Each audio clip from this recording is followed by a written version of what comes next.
only ever known. Y'all the main ones I'm watching on my throne. Created everything, but I called you my own. That land I gave you, put my name on it, my home. Yeah, that's my home. Israel, Abraham, Isaac, Jacob. I made a promise, can't nobody take it. I chose to put you above all the nations. Out of your graves, I chose to awaken. We made a covenant, don't you forsake it. Come get protected while they going crazy. Israel, my firstborn, my baby. Israel, my firstborn, my baby. I woke you up in your land of captivity. I do not change, I want you to remember me. Laws and commandments, I gave you the remedy. Go read the testimonies for your memory. I sent them prophets, but you wasn't hearing me. I come to you if you really come near to me. I heard your cry.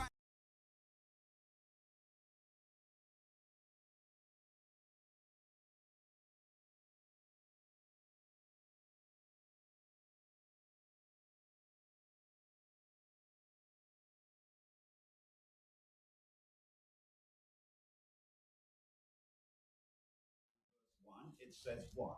The book of Genesis, chapter 5 and verse 1. This is the book of the generations of Adam. See? Letting us know that in his generation, death came. No escape. Death came. And so that's why it says, and that's why when we go back now and we read, it's a appointed death in him and in his generation. In everything that would be regenerated through his loins. That's right. And then it says, of whom came nations. Go on. Tribes. Go on. People. Go on. And kindred. Go on. Out of number. Out of number. See that? Heavy, isn't it? Yes, sir. And then when we jump now to verse 8, watch what it says now. And every people walked after their own will. That's what happened in the beginning. And then if we dare read on, watch what it says. And did wonderful things. Meaning, the technology that they had was so far advanced that the things they did was wonderful. Now you see, we seem to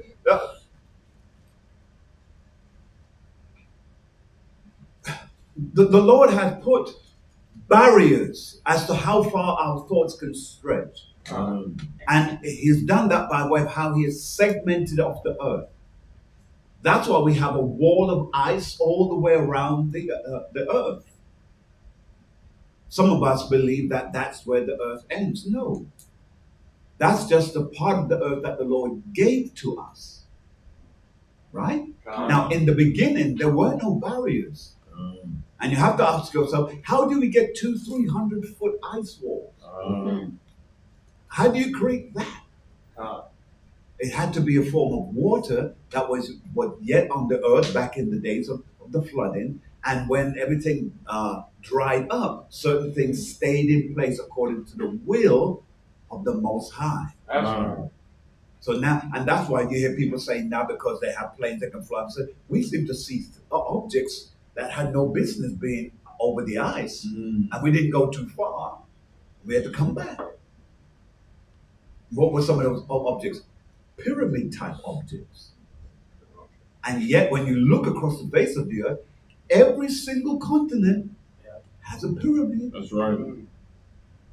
Hello, somebody. People say, oh, that's because of the Egyptians. You seem to forget that the Egyptians lived with us. That's right. And there's some knowledge that came down from us. And we're the closest link to the Most High, not the Egyptians. They're in another group. All right, but let's leave that for now. And then it said before, and said, and did wonderful things before thee. Good. And despised thy commandment. And they despised the commandment because they felt like their knowledge was so outstanding. Now we know their knowledge was great because it lets us know when we go back. If you jump back all the way back to 6,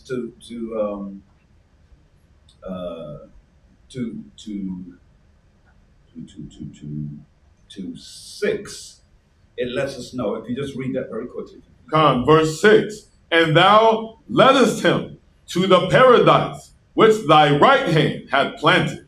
before ever the earth came forward. See? And then it said, now the first couple of clauses go on.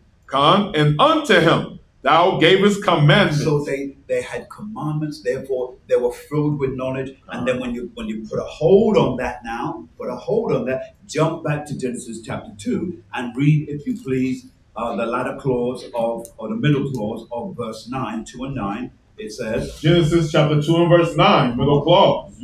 To the sight and good for food, the tree of life, go on, also in the midst of the garden, go on, and the tree of knowledge, of good and evil. See, good and evil.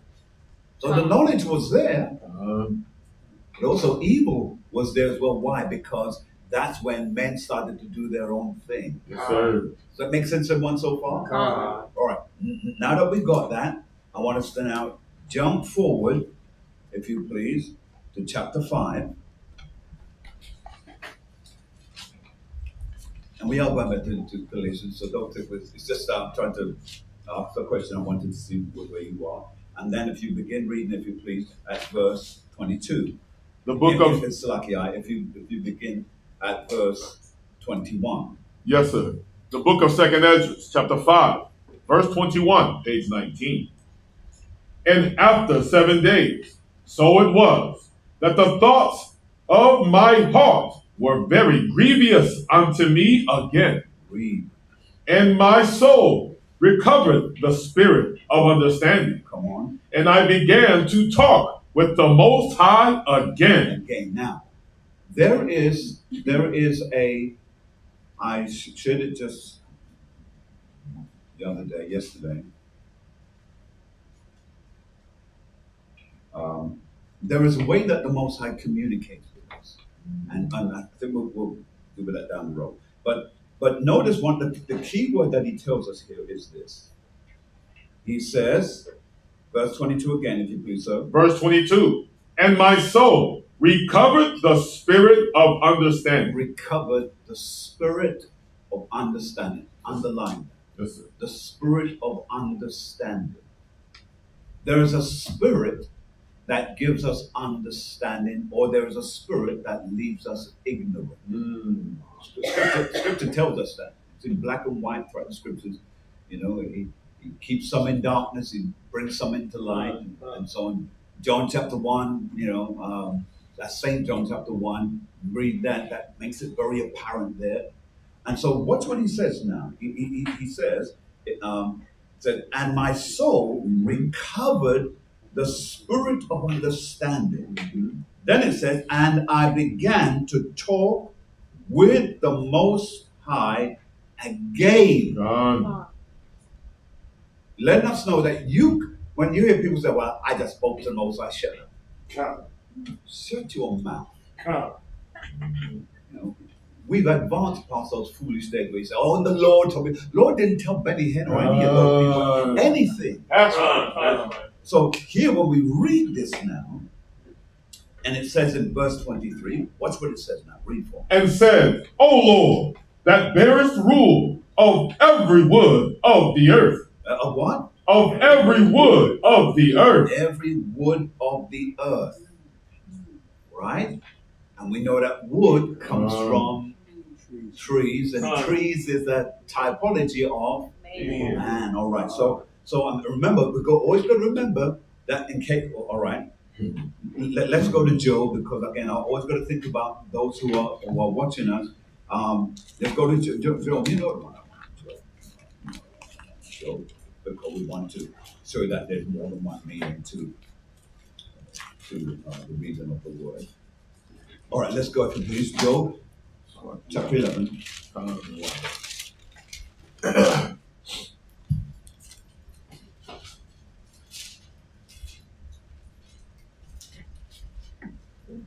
And it's verse 6. The book of Job, chapter 11 and verse 6. And that he would show thee the secrets of wisdom. Come on. That they are double. They are what? They are double. Now remember, the word double is just a way of letting us understand that there's more than one meaning. But in fact, it's more than just double, meaning two. It could be 3, it could be 4, it could be 5. Because The scripture says in the word of God and even what it says, there are higher heights still and there are deeper depths still. Meaning that we can't reach the height of what he's saying. We can't go even to the depth of what he's saying. But he uses the word double to help us to understand that there's more to this than what meets the eye. And then when he goes on to say, that they are double to that which is. That which is to what you know. You see? Read. Know therefore that Yahweh exacteth of thee less than thine iniquity deserved. So in other words, what we deserve to get, we didn't get. He just gave us enough. It's like a child that's misbehaving and you kind of sting him a little bit and he's crying his eyes out, but not realizing it could have been worse than that. You see? And that's why the parent always said, if you don't stop crying, I'm going to give you something to cry about. You see? So this is kind of what it's alluding to us. You get that? Yes, sir. All right. So now when we go back, let's go back to where we were now. And so it says, the book of 2nd Ezra, chapter 5, and verse 22. Go on. And my soul recovered the spirit of understanding. Come on. And I began to talk with the Most High again. Right? Now keep moving. And said, O Lord, that bearest rule of every wood of the earth, Read. and of all the trees thereof. Come on. Thou hast chosen thee one only vine. One only vine. There's one vine that he has chosen. He's chosen one vine. Yes, sir. Right? He didn't pick two, he just picked one. But there's something special about that vine because he makes a good husbandman in terms of his ability to grow things. That's right. Takes care of a particular plant because he's going to watch this tulip or this lily. He's going to watch it grow from a stem like nothing, and then I'm going to watch it grow, and I'm going to feed it as it begins to grow, because all of the things that I love in this plant, I'm going to make sure I put it into it. That's the Father with this one vine. That one vine is Israel. There's a reason for that. But then when we read on, verse 24, and of all the lands of the whole world, thou hast chosen thee one pit. One pit. Go on. And of all the flowers thereof, one lily. One lily. Now, a pit, by the way, in case any of you don't know what that expression means, the word pit means land. Doesn't mean a hole. It means land. It stems back to an old Hebrewic expression that became moved from an expression to a statement of fact. That's right. Pit. That's why in the book of Revelation it speaks about the pit. Right? That everlasting pit that needs to be fed all the time. And that pit that it's speaking about is Europe. That's right. Why? Because Europe has nothing. That's right. European we have it. No, you don't. No, you don't. That's right. Because remember, if you had everything, why when the Moors, which was, remember, quote, us, who broke our own laws of God, who became Muslims and went into the southern section of Spain, Iberia, and when they went in and saw how base this land was, they said, listen, send back, bring back seeds for oranges and apples and pears, and bring back seeds for grapes, and bring back seeds for dates. That's how all that got to Spain. That's right. You think Spain had all that? Spain can't grow anything, and that's why you find those things only grow in the southern districts of Spain. And that's why even the people who went there to invade lived in the southern districts of Spain. So let's get back on track now. And so it says the land, and that's how we understand what the land is. And then we go on. Verse 25. And of all the depths of the sea, Go on. Thou hast filled thee one river. And of all and one river, there's only one river that's spoken about in the scriptures that the Most High loves and speaks of fondly. And what is it called, brothers and sisters? Jordan. That's right. And then when we read, why? Because Jordan, it brings in the current in terms of the air, and going all the way from Hebron, bringing it all the way down, and it brings in a sweet smell. Jordan River. And then it says, go on. And of all the builded cities, Go on. thou hast hallowed Zion Zion. unto thyself. Read. And of all the fowls that are created, thou hast named thee one dove. One dove. Go on. And of all the cattle that are made, thou hast provided thee one sheep. One sheep. We who are like sheep have gone astray. Scripture speaking about us. But read on. And among all the multitudes of peoples, thou hast gotten thee one people. One people. Yasharallah. Read. And unto this people whom thou lovest. See, it's telling you that he loved this people. He doesn't say he loves everybody. So get rid of that mess. He loves us. That's right. And then when we read, it says, thou gavest a law that is approved of all. Come on. And now, O Lord. And by the way, you all know what that law is. We discovered it, that it existed in the beginning and continued after the beginning. Right. All right. Just making sure everyone's still on track with me. Then read on. And now, O Lord, why hast thou given this one people over unto many? Read. And upon the one root hast thou prepared others. And why hast thou scattered thy only one people among many? Right. Now, the key word with that, what would it be? In verse 20, what is the key word? Yes, ma'am, Sister Sue. Scattered was the punishment. But read it again, sir. Verse 28. And now, O Lord, why hast thou given this one people over unto many? And upon the one root hast thou prepared others? And why hast thou scattered thy only one people among many? What is the key word? Yes, ma'am. One root. One root. Underline that word root. But why I let you do that is because it will snap back into your remembrance when you see it there. If you don't mark it, then there's no remembrance of it. Root is important because if you're going to grow anything again, even if there's nothing left of them, all you need is the root. All you need is the root. As long as you've got that root, we can bring you back to life. That's right. Facts, isn't it? Facts. Right. So let's go now. Come on. Verse 29. And they which did gainsay Go on. thy promises, Read. and believe not thy covenants. The covenants that is given to us. It says what? Have trodden them down. Trodden them down. Continue. If thou didst so much hate thy people, Read. yet shouldest thou punish them with thine own hands. With thine own hands. Now, there is more, but we have to stop there because I have to bring us back to Galatians. I'm sure we're going to continue this. Go back to Galatians if you please. Yes, sir.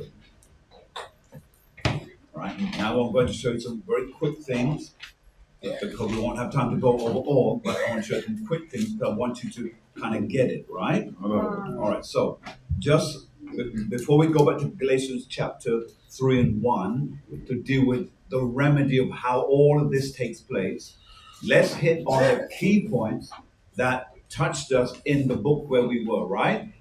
Everybody, your attention, please. Right. So watch this. Watch this now. When we go, if you please, to verse 12. Quickly, please. Galatians chapter 3, verse 12. And the law is not of faith. Read that again. And the law is not of faith. It's not of faith. Run with me to Romans chapter 4. Yes, sir.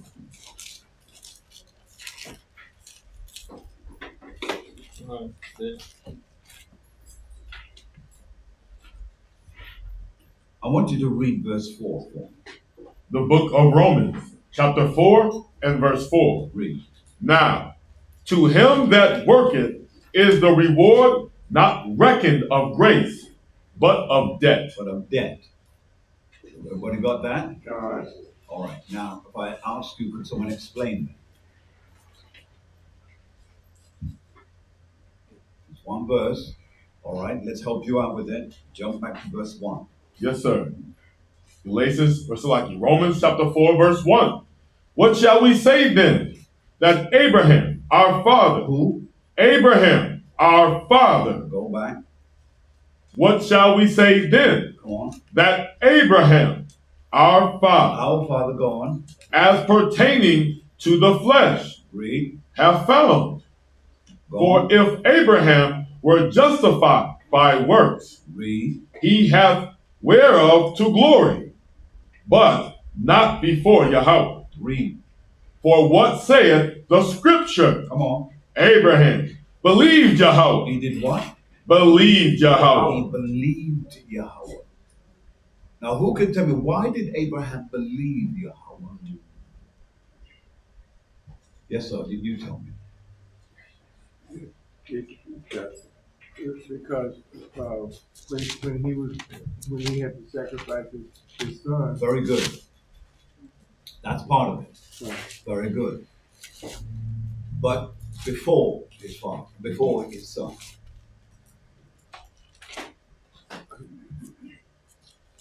He told Abraham to go into a land of which he knows not. that's good too.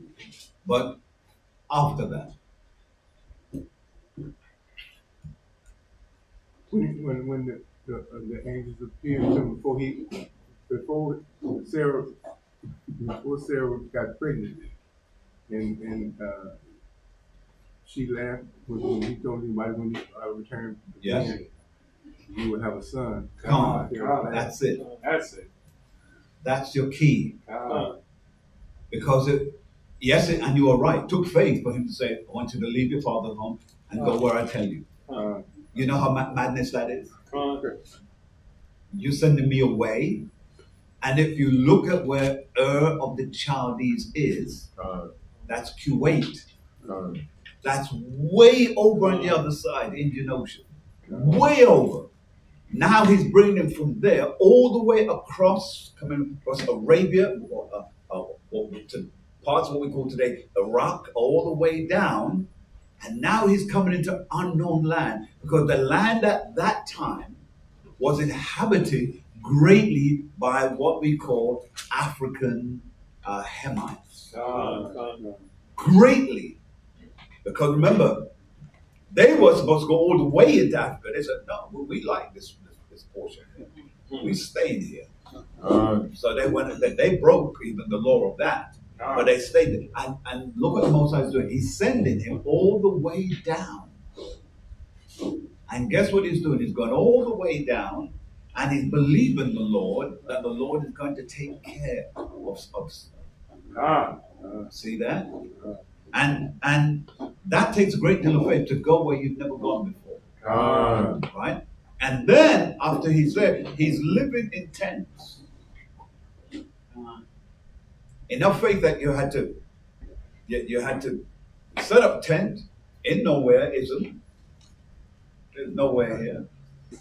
And then guess what he had to do? He had to learn to live there and sustain himself while all of these things were happening. That takes a great deal of faith. You didn't know where your food's coming from, your water's coming from, you're in a desert land. So when people talk about was Abraham really tried? Oh yes, that man was tried. Yes, he was tried. He got up the next day, didn't know where food was coming from. And guess what? His wife stuck with him. And what? His wife couldn't produce for him either. Now the angel said, I want you to be with your wife as if you were young men, young women. You all know what I'm saying. Okay. So he said, I want you to be. And notice what happened. He believed and performed. So that key there is his faith. Now watch this. Let's go back. Let's read what it said. 2 again. Yes, sir. The book of Romans, chapter 4 and verse 2. Go on. For if Abraham were justified by works, he hath whereof to glory, but not before Yahweh. Read. For what saith the scripture? Read. Abraham believed Yahweh, and it was counted unto him for righteousness. For righteousness. Read on. Now to him that worketh is the reward, not reckoned of grace, but of debt. The working of reward. You see, he's doing what he's doing by faith, believing, and somehow believing that a reward will come from it. I hope you're getting on the deeper level of this. Still being with his wife. Yes, sir. All right, good. And then it said, when we get to 5, it said, But to him that worketh not, but believeth on him that justifieth the ungodly, his faith is counted for righteousness. Everybody got that? Yes, sir. All right, now quickly go back to Galatians. All right, so now, watch this now. So go back and read where we left off, if you please, back to Galatians chapter 3. Yes, sir. The book of Galatians, chapter 3 and verse 12. And the law is not of faith, but the man that doeth them shall live in them. In them. Now, watch this now. What I want you to do, turn, you don't need to turn it, but I want you to go, if you please, to verse 22. Verse 22, it reads thus. But the scripture have concluded all under sin. Go on. That the promise by faith of Yahushua HaMashiach might be given to them that believe. That believe, right? Now, who was the promise given to? Jump back to verse 16. Verse 16. Now to Abraham and his seed were the promises made. Stop. So we know that it was made to Abraham. A promise was made. Now, tell me then, brothers and sisters, how is it today they're saying that everybody is under that promise? How do they get away with that? How are they telling the promise that promise is to everybody? Hold on a moment. Remember what we established when we went back to the beginning. If something dies, if there's a root of it left, we know we can bring it back to life if that root is there. The root be. Remember, something he told me years ago. I bought some trees and the trees died, and I was upset because you spend much money on these trees now, and they talk you into it. And the trees died when we had that bad winter going back a few years. Yes, sir. And I used to go out there. I wanted to curse every tree that was standing there, because that was money that was completely destroyed. And you know how much they charge for trees. And then I was having a conversation with him, and I said, well, the trees we plant them, and now they're dead. He goes, Pastor, no, they're not dead. I said, well, what do you mean they're not dead? He said the root's still there, isn't it? He didn't have to send him off. I knew enough about the scriptures to know what root means. So he said the root's still there. I said,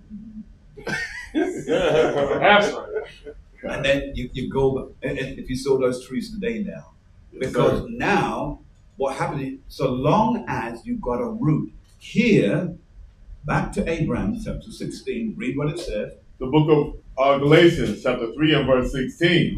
Now to Abraham and his seed were the promises made. Promises made, is that right? Now watch this. Jump back up, if you please. Verse 14, read. Verse 14. That the blessing of Abraham might come on the Gentiles. Now hold it there. Because that Gentile word there makes people begin to get all dizzy. Right? Now, to understand that Gentile situation there that we're looking at, we've got to go to Romans chapter 3 and 29. That's right. Romans chapter 3 and 29, if you please. The book of Romans, chapter 3 and verse 29. Read. Is he the God of the Jews only? Is he not also of the Gentiles? Of the Gentiles. So, no, we have to know which Gentiles are he talking about. Read 29 and 30 down. Is he the God of the Jews only? Is he not also of the Gentiles? Read. Yes, of the Gentiles also. Seeing it is one God, which shall justify the circumcision. The what? The circumcision. Go on. By faith. By what? By faith. By faith. Now, where would we go to prove it even more intensely? Where would we go? Now remember what we just read. And it's as clear as a bell. Isaiah. Isaiah. Isaiah 32, you're going to have to tell me the rest. Come on now.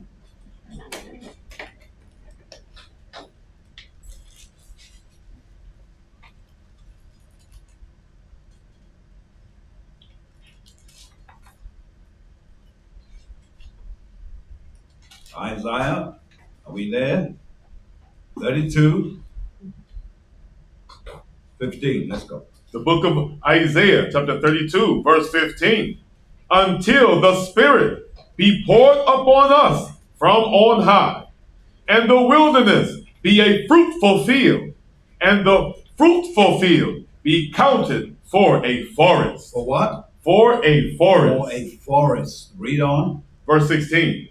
Then judgment shall dwell in the wilderness, and righteousness remain in the fruitful field. All right. Now there's a piece in that I purposely didn't pull up. Who can tell me what it is? Yes, ma'am.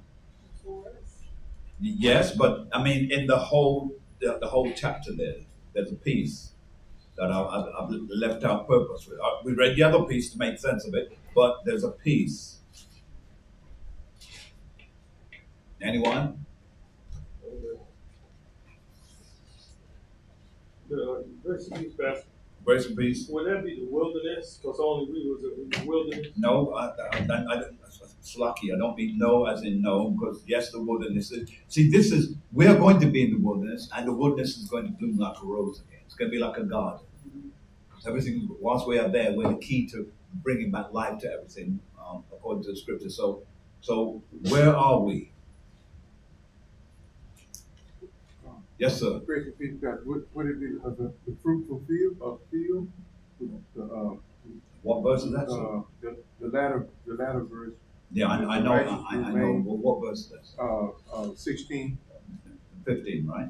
15 and 16 have the same thing.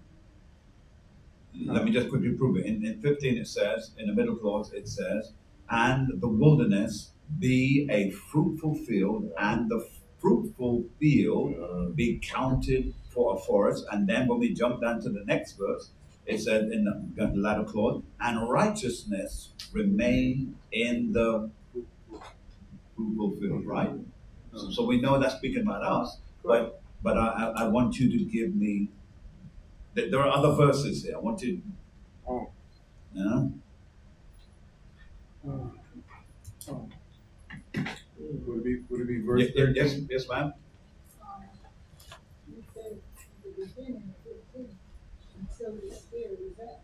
The beginning of what verse, ma'am? 15. Yes. Is that when the law is put in us and the Spirit is in us? Well, this is what it said: until the Spirit be poured upon us from on high. Right. This is the makeover of Israel. Remember that the bride messed herself up. So the bride has to be washed. Yes, sir. And that spirit is going to be washed up. Then what does he do? He takes his bride away, which is us. He takes us to the wilderness. And it's in the wilderness where everything starts to grow. It turns into a Shangri-La. Beautiful. Streams are running in the wilderness. Never seen a stream before. Then there are plants raising up all around us, sustaining us. All these things are happening around us. All right? All right. Yes, ma'am? So is it in 13, in the latter clause of 13? Yeah, I tell you what you're all doing. You're all sticking too close to that. 18? Jump. No. Yes. What is it? All that section there is all tight. It's all together. But I remember I said there's more. Yes, sir. Right? So, who can just tell me, please? 32, the 20 verses in 32, so who can tell me something? Yes, Joel. Verse 18.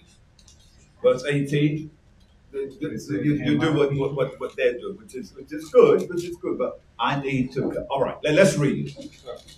The book of Isaiah, chapter 32 and verse 18. Go on. And my people shall dwell in a peaceable habitation. Go on. And in sure dwellings, Salaki, and in quiet resting places. Come on. When it shall hail, coming down on the forest, and the city shall be low in a low place. Okay. That's good still. I tell you what, I'm going, because I'm working against time now, I'm going to have to say, you're going to have to read it. You're going to have to read it. Can I get just one more thing? All right. Yes, ma'am. Isaiah 11 and 10. Isaiah 11 and 10. We'll go there. Let's go. The book of Isaiah, chapter 11 and verse 10. And in that day there shall be a root of Jesse, Go on. which shall stand for an ensign of the people. Go on. To it shall the Gentiles seek. So who? Shall the Gentiles seek. Right. So who is the Gentile? Yes, ma'am. It still would be Israel, but Right. Yes, but the ones that are say again. the Greekish following Israel. Right. Because remember, we have been destroyed. We're everywhere, and we're so destroyed that when you look at us in these other nations, you can't tell it's us. Huh. Because we speak like them, act like them in every respect. And yet, even though we're with them, the nations hate us. Yeah, they hate us. And so when we read this, if we, all right, let me slow it down because my brain's going 100 miles an hour. Let's look at this a different way. Read 10 again for me, please. I want you to read Isaiah chapter 11. I want you to read 10 and 11, please. Yes, sir. The book of Isaiah, chapter 11 and verse 10. And in that day there shall be a root of Jesse, Go on. which shall stand for an ensign of the people. Of who? Of the people. Go on. To it shall the Gentiles seek, and his rest shall be glorious. Right. Now, to tie that in, you have to go, there's two scriptures. Romans chapter 15 and 12. And Romans chapter 15 and 10. So let's just hit that up real quick and then we'll get back to Galatians. Let me get verse 10 into 12. Yes, sir. The book of- So it's Romans chapter 15 and 12 first. Okay. That one. And then we'll do Romans chapter 15 and 10. Yes, sir. The book of Romans, chapter 15, verse 12. Uh-huh. And again, Isaiah saith, there shall be a root of Jesse. A root. Now remember, the word root is important. Right? Now, why is that? Because if there wasn't a root, there would be no evidence of a thing. Because there's a root. Now, that's why we are numbered among those who are Israel. All the other nations, there's no root. Now, what is the root supposedly letting us know? That there's DNA evidence. All these other people call themselves Jews are not really Jews because there's no root among them. There's no DNA. And in fact, they've outlawed DNA. But when we hit the E1B1, when we start breaking that down, and you start to see who among us hold up to those configurations, there are people who have been made low, live in segregated sections that they call ghettos, and they even argue among each other. Mexicans and Gentiles. Mexicans and so-called Indians, Venezuelans, Peruvians, Guatemalans. Are you telling me that all those are roots? Yeah, they're all roots. Every one of them. That's right. The old roots. And please, for heaven's sake, don't get the American Aboriginal Indians mixed up with native Indians. God. Because that's the other group now that's fighting now. It's funny how everybody who wants to be us want to fight us for our truth. When I say our truth, I mean our truth as in the truth. You see? Because that was the purpose of Galatians chapter 3. They had a challenge with Paul about his truth. That's right. And Paul would say, it's not my truth, That's right. it's the gospel truth. Wow. But this is, you had never heard it like that before. Well, you never heard what Yahushua said like what he said before. That's right. And so, what's this now? When we read now, go back and read what we were reading. Romans chapter 15, sir. Romans chapter 15, verse 12. Good. And again, Isaiah saith, there shall be a root of Jesse, Root, go on. and he that shall rise Go on. to reign over the Gentiles. Over the Gentiles, go on. In him shall the Gentiles The trust. Gentiles trust, because these are Gentiles who have been made like other nations. Everybody got that? Now let's go to the other Romans, please. Romans chapter 15 and verse 10. Read, if you please. And again he saith, rejoice, ye Gentiles, Go on. with his people. And again praise Yahweh, all ye Gentiles, and laud him, all ye people. Got that? Everybody got it? Uh, All right, let's go to 9. Verse 9. And that the Gentiles might glorify Yahweh for his mercy, Go on. as it is written, for this cause I will confess to thee among the Gentiles, Among who? and among the Gentiles, Go on. and sing unto thy name. Unto thy name. So everybody seems to think that the moment they see the word Gentile, say, see, that's us. We're in there with you too. No, you're not.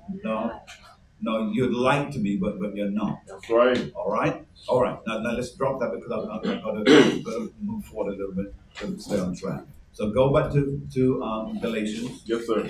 Everybody got that?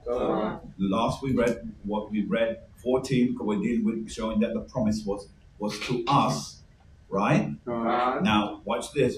Go back to 3 and 14, please. God, the book of Galatians, chapter 3 and verse 14. Come on. That the blessing of Abraham Go on. might come on the On Gentiles the Gentile. Go on. through Yahushua HaMashiach, Go on. that we might receive the promise of the sight through faith. See, So like of the Spirit through faith. the Spirit through faith. Ah. Right. Jump down to 16 again. Verse 16. Now to Abraham and his seed were the promises made. He saith not, and to seeds as of many, but as of one. Of what? But as of one. Go on. And to thy seed, which is Hamashiach. Read on. And this I say, that the covenant that was confirmed of Yahweh Go on. in Hamashiach, Read. the law, which was 430 years after, cannot disannul that it should make the promise of none effect. Promise of none effect. Everybody see that? Now, when we read that now we're going back, if you please, to 22. Verse 22. But the scripture have concluded all under sin, that the promise by faith, By what? by faith Go on. of Yahushua HaMashiach might be given to them that believe. That do what? That believe. Now you'll notice everybody's going to say, I believe, therefore if I believe, then that promise is unto me too, right? All right. So we know that doesn't make any sense, right? No, sir. All right. So in order to understand that, go back to Acts 15 and 8, and then we're coming right back to 22 here in Galatians. Con? Khan, All right, let's go. the book of Acts, chapter 15 and verse 8. And Yahweh, which knoweth the hearts, bear them witness, giving them the Holy Ghost. Giving who? Giving them the Holy Ghost. Giving them the law. Even as he did unto us. Right. So who is it speaking about here? Remember to give them the law as he did with us, the law. So that person who's saying it is saying what we have, they will have. That's right. Right? So who is it, please? Yes, sir? Would it be Northern Kingdom? What's that? Northern Kingdom? Northern Kingdom. Northern Kingdom. So the Northern Kingdom, read it again slowly, sir. The book of Acts, chapter 15, and verse 8. Go on. And Yahweh, which knoweth the hearts, bear them witness. Mean knowing their heart, meaning knowing their minds, bearing them witness, go on. Giving them the Holy Ghost. Giving them the law. Even as he did unto us. So he gave the Northern Kingdom the law like he did to the Southern Kingdom. Right? Now watch this. Read the next verse. And put no difference between us and them. Meaning the Jew and the Greek. Now why does he say the Greek? Because remember, many of us were taken into Greek captivity. Right? And lived as Greeks. That's right. But we were not Greek. How do you make that sensible so everyone understands? You're called American. You're not American. And then they took it in and said you're African American. How can you be two continents? Makes no sense. Right? Oh, but you're Mexican American. How can you be Mexican American? No sense. Absolutely no sense. You are Israelite. And so when we read it there, it says, read 9 again. And put no difference between us and them. Read. Purifying their hearts by faith. By faith. Right? Now let's go back now and understand what's all that faith about now. Back to 22, let's read. Galatians chapter 3, verse 22. Read. But the scripture have concluded all under sin. All what? All under sin. Again, you've got to, if you're not making any notes on this, down and broke it and say, oh, Pastor, what is it? I said, well, why am I telling you this? I've told you 100 times. It said, read it again, sir. Galatians chapter 3, verse 22. Read. But the scripture have concluded all under sin. All under sin, go on. That the promise by faith. By faith, that's what we're reading in Acts chapter 15 and 8, go on. Of Hamashiach Yahushua. Hold on, the faith of who? Hamashiach Yahushua. Read. Might be given to them Go that on. believe. That believe. Now here it comes. Verse 23. Read. But before faith came. Hold it. Faith? Does faith have legs and arms? So how did faith get here? So it said, but what? But before faith came. Come on. Read. We were kept under the law. Under the law. Read. Shut up unto the faith which should afterwards be revealed. Now, when it uses the word when faith came, that faith came goes back to verse 22, middle clause, that says that the promise by faith of Yahushua Hamashiach. There it is. There's your answer. That's right. Yahushua is our faith. That's right. Khan? That's right. Let's go back. Let's finish 23 again. Read 23 again. Yes, sir. Verse 23. But before faith came, we were kept under the law, shut up unto the faith which should afterwards be revealed. Be revealed. Jump to 26. Verse 26. For ye are all the children of Yahweh. Go on. By faith. By what? By faith. By faith. In Hamashiach Yahushua. There it is. Can't be any clearer than that, right? Yes, sir. Now, I see some of you a little bit lost, some of you. Does everybody get it so far? Now, what I don't want you to do, brothers and sisters, I don't want you to say you get it and you don't get it. I'd rather you say, I was with you, but Pastor, I kind of lost it a little bit. So, who among you don't get it? Let me just say a hand, a couple of hands, one hand. Come on. Don't be bashful. Don't be shy. All right, let me show you a scripture then that will help you to understand that immediately. Who could show me the one that I want in Revelation? Yes, ma'am. 19 and 11. Let's read it. The book of Revelation, chapter 19, and verse 10. And verse 10. And I fell at his feet to worship him. And he said unto me, See, thou do it not. I am thy fellow servant. I am what? I am thy fellow servant. Come on. And of thy brethren that have the testimony of Yahushua. Come on. Worship Yahweh, for the testimony of Yahushua is the spirit of prophecy. It's the spirit of what? The spirit of prophecy. There it is right there. The spirit of prophecy. Verse 11. Go on. And I saw heaven open, and behold, a white horse, and he that sat upon him was called Faithful Faithful. and True. That's Yahweh. That's right. Come on. He's called faithful. That's when faith comes. Right? Everybody got that? I know it's a little bit difficult for some of you because it's a lot of scriptures. But don't worry about Galatians chapter 3. We're going to go through some more down the road. But we're going to, as you know, we squeeze the juice out of the chapter. So we'll be digging deep because we haven't even touched verse 1 yet. See? We haven't even touched that. See? So, just to finish on this set, which is the preamble, let's read 3 and 1, and let's look at that just for a brief moment, if you please. Another one. The book of Galatians, chapter 3 and verse 1. O foolish Galatians, Come on. who have bewitched you? Who have what? Who have bewitched you? In other words, who has cast the spell on you? Read.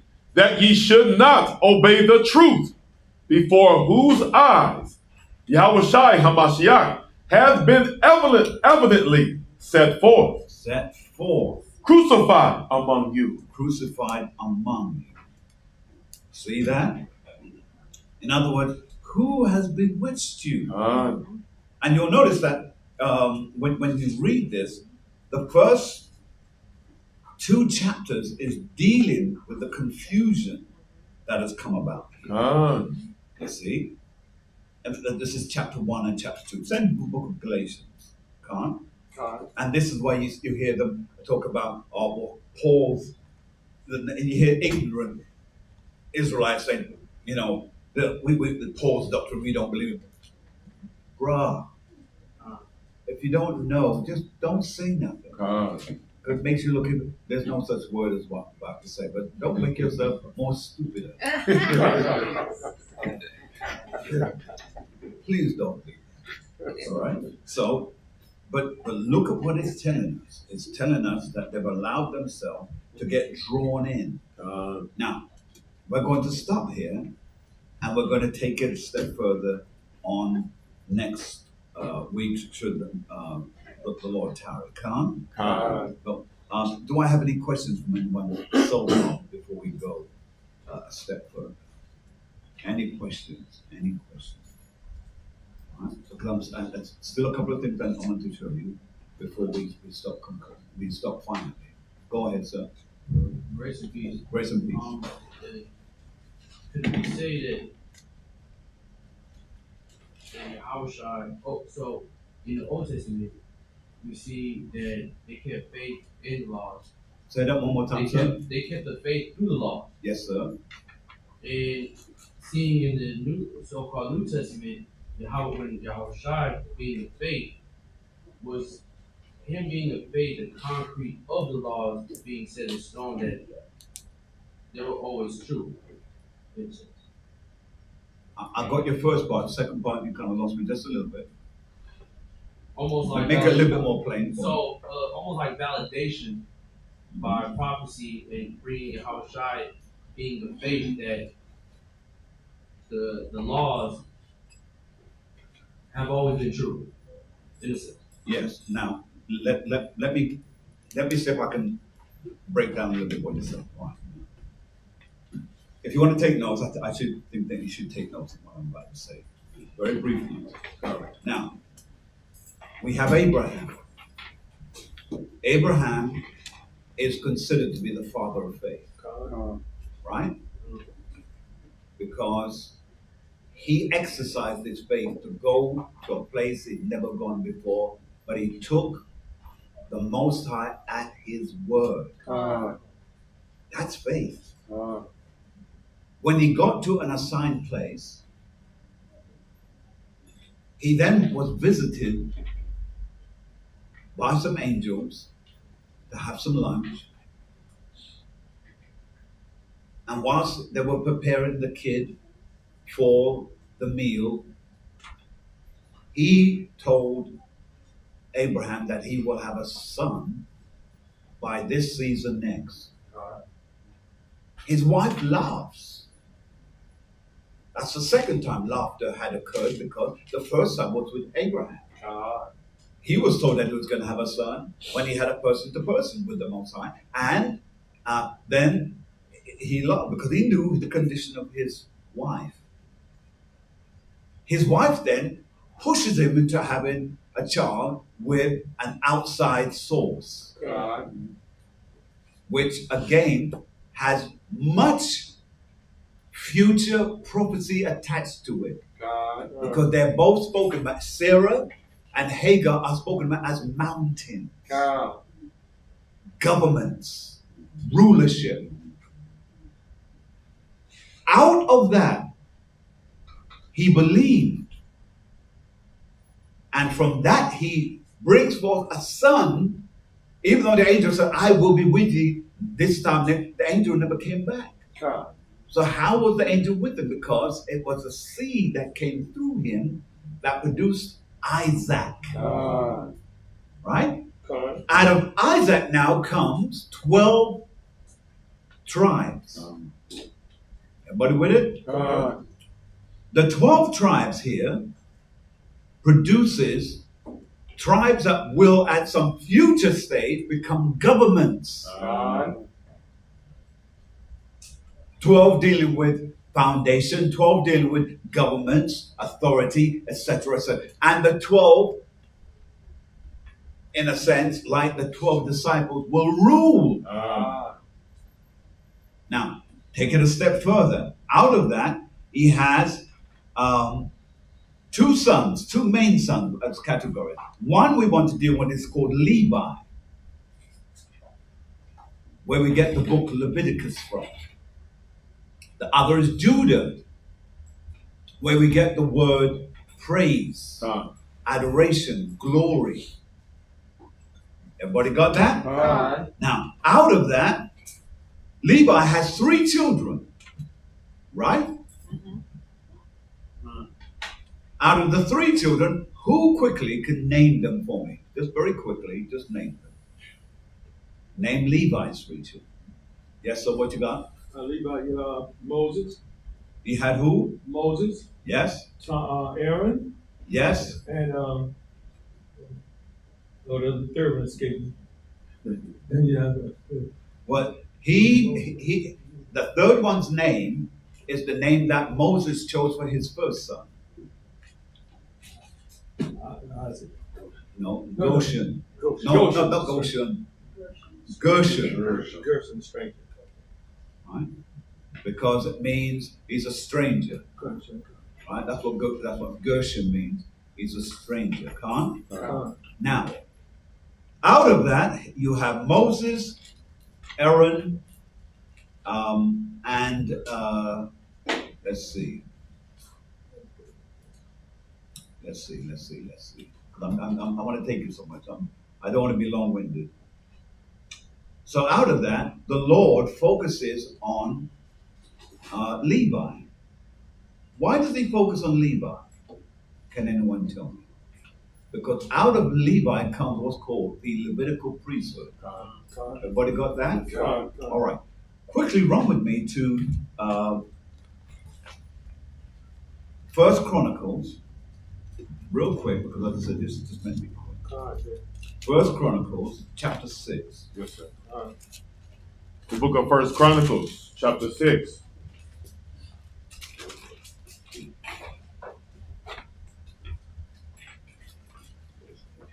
And I want you to begin, if you read at verse 1, because I want to show you, my memory holds right, I want to show you something. Go ahead and begin reading if you please. The book of First Chronicles, chapter 6 and verse 1. Go on. The sons of Levi. The sons of who? The sons of Levi. The sons of Levi. Go on. Gershom. Right. Korah. Go on. And Memri. And number. Go on. The sons of Kohath. Go on. Amram. Ishar. And Hebron. And keep going. Uziel. And the children of Amram. Go on. Aaron. Mm-hmm. And Moses. Go on. Miriam. Go on. The sons So Amram, that was the word that I was missing. I was trying to get it back. Amram is the father of Aaron, Moses, and Miriam. That's what I wanted. That's what I wanted. And that the sons of Levi was Gershon, Kohath, and Mari. Right? That's what I wanted. I couldn't remember it. I trusted in my brother. He was flinging me off the track. No, I apologize. I'm only joking. You know how some people like give blame to people. That's really what I'm doing. I don't blame them. So here, verse 3 says, read it again. Verse 3, the children of Amram. Go on. Aaron and Moses and Miriam. Go on. The sons also of Aaron. Go on. Nadab. Read. Abihu. Go on. Eleazar. Go on. Ithamar. Read. Eleazar begot Phinehas, and Phinehas begot Abishua. Good. And Abishua begot Buki, and Buki begot Uzziah. Good. And Uzziah begot Zeriah. Zariah, go on. And Zariah begot Miriam. Miriath, go on. And Miriath begot Amara. Amara, go on. Amara begot Ahitub. Ahitub. Go on. And Ahitub begot Zadok. And Zadok. Go on. And Zadok begot Ayamaz. Right. So notice this. It's verse 8 we want to park ourselves there, right? Underline the where it says at verse 8. Yes, sir. All right. Abitub begat Zadok. All right. Because that's what we want. We want Zadok. Because when David now was ruling, David asked Zadok to split up the Levitical priesthood into sections. That's important. And you should not forget that. If you forget that part, other things in the future pertaining to the Levitical priesthood, you're thrown off balance with it. You must remember that Zadok is important because he was the one that helped David break up the Levitical line into sections so that they operated in certain sections. Right? Now, when they did that, Zadok's group became what? Do you remember what they were later on called? You had your hand up, so what you saying? Did you have your hand up, Doctor? All right. So Zadok's group became what? The Zadokites. The Zadokites. Zadokites. Zadokites. So they became the Zadokites, right? That's important. Everybody got that? Now let's prove where we are. Let's go to First Chronicles chapter 24 and 1. First Chronicles chapter 24 from the top. It reads thus. Now these are the divisions of the sons of Aaron. The sons of Aaron, Nadab, and Abihu, Eleazar, Ithamar. But Nadab and Abihu died before their father, and had no children. Therefore, Eleazar and Ithamar executed the priest office. Right. Does that make sense to everyone so far? Read verse 3. Verse 3. And David distributed them, both Zadok of the sons of Eleazar and Ahimelech of the sons of Ithamar. Ahimelech of the sons of Ithamar, according to their offices in their service. All right, stop there. Yes, sir. Now, does that make sense to everyone so far? That's the division of the priesthood, right? Hello, we're going to talk back to me. All right. Now, jump, if you please, to verse 10. Verse 10. And underline the things that we're reading. Otherwise, you won't have no frame of reference how to get back there if you're going to do some checks yourself. Right? Now, it's all based on the question that our brother asked, so it's his fault. So let's read the verse 10. First Chronicles chapter 24, verse 10. The seventh to Hakaz, the eighth to Abijah, the ninth to... All right, we can stop right there because it's the 10th that we want. Right? Everybody saying that? That's the 8th priestly division is Abijah, right? Now, from Abijah came Zechariah. Write that down. Write down Zechariah. Right? Zechariah. Everybody got that? Zechariah now marries Elizabeth.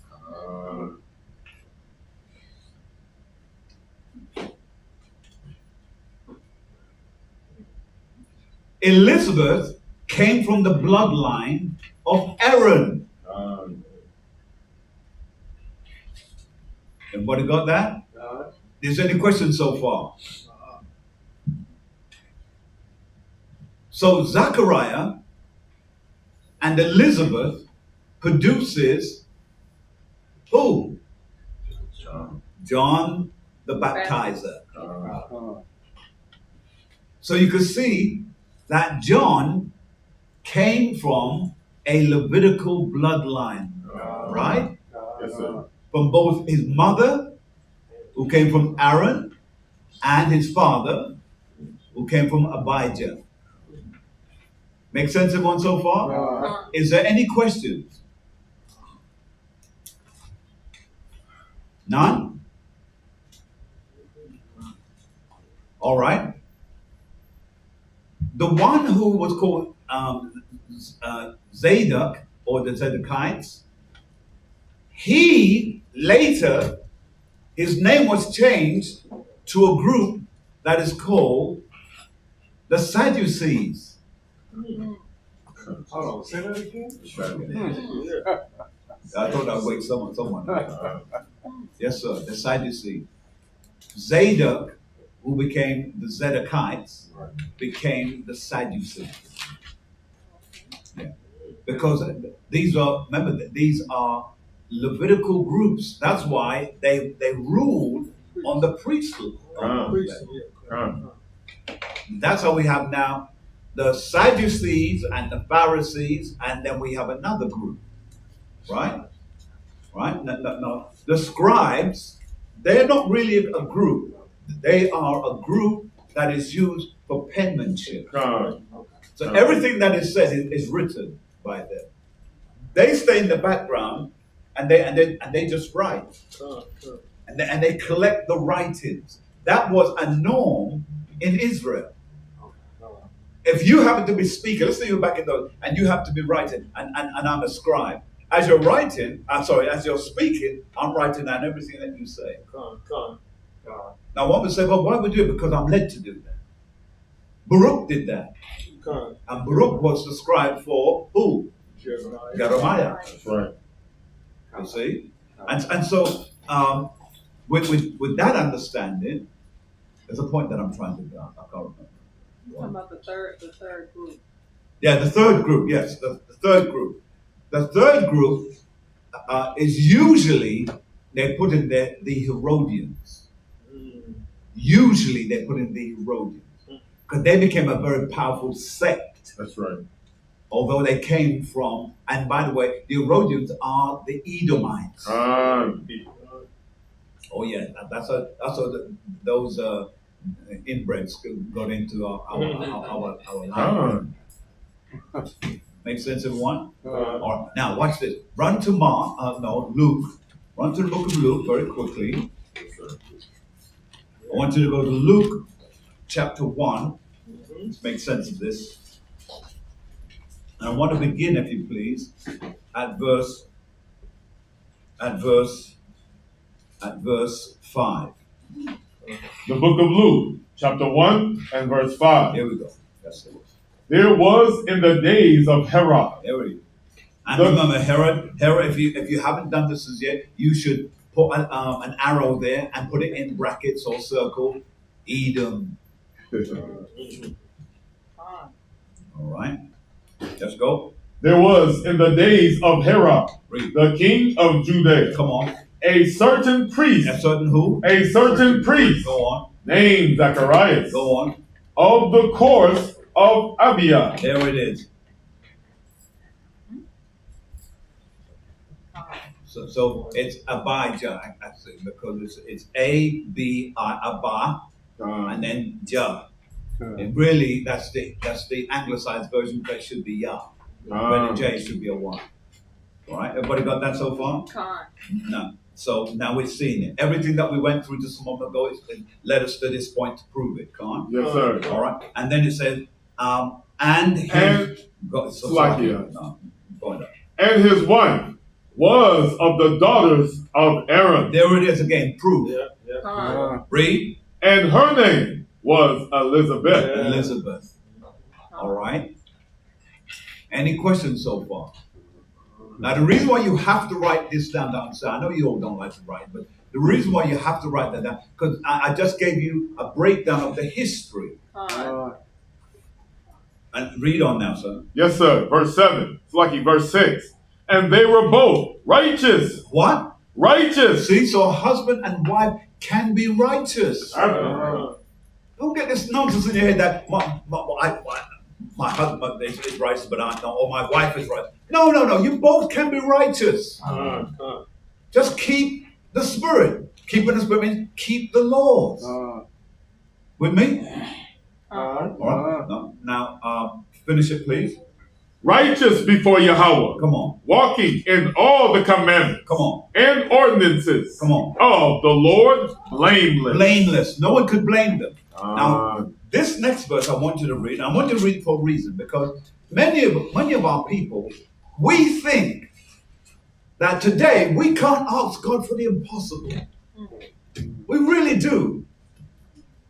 And the only reason why some things don't happen for you is because you although you know it, because you do know it, I know you know it, but you don't exercise it. In verse 7 it says, and what? And they had no child. Read. Because that Elizabeth was barren. Now you say, well, how could that be? Well, I'll tell you how it can be. That old lady who was what? 75 years of age. Facts I'm giving you. That's right. Who had relationship with a 25-year-old boy. You're looking at me now. What, pastor? Yeah, what? Yes. Because what happened was, she messed around with this young. This is real. I'm telling you. I'm not messing around. This is real. And look at what she's talking about. He's going to have to give her. I can't even say it with a straight face.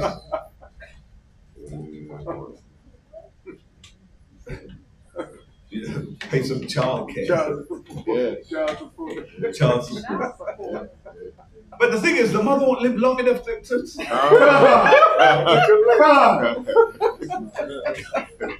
That's why it killed me when I was reading that. It killed me.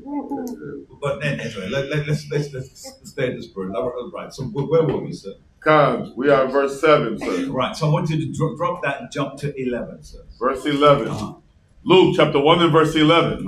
And there appeared unto him an angel of the Lord, Come on. standing on the right side of the altar. Standing on the right side, meaning he stood on the side of power. Power. And then it said what? Of the altar of the altar, go on. Of incense. Read.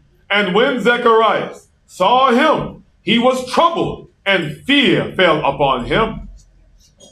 Fear fell upon him, right? God. Good. Now, just because of time, let's just quickly shoot through it. So remember, I told you that the Zedekites, they became the Sadducees. Everybody got that? Now, what I want to do at this point, run to Acts chapter 4. Acts chapter 4.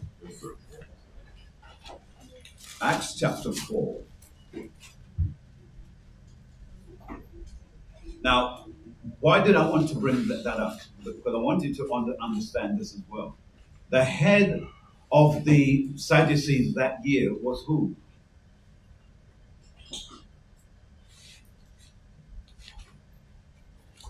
The year that Yahushua was meant to be crucified, what was his name? Yes? Caiaphas. And the reason why that's important that you have that there, because Caiaphas, who became the head of the Sadducees. Yes, sir. Everything was plotted out according to the will of Most High. That's right. For him to be in power, because even when they were talking about the crucify, he turned around to him and said, "You don't know what you're talking about." That's right. Because if you knew the scriptures, you know that he has to die for Israel. Come on.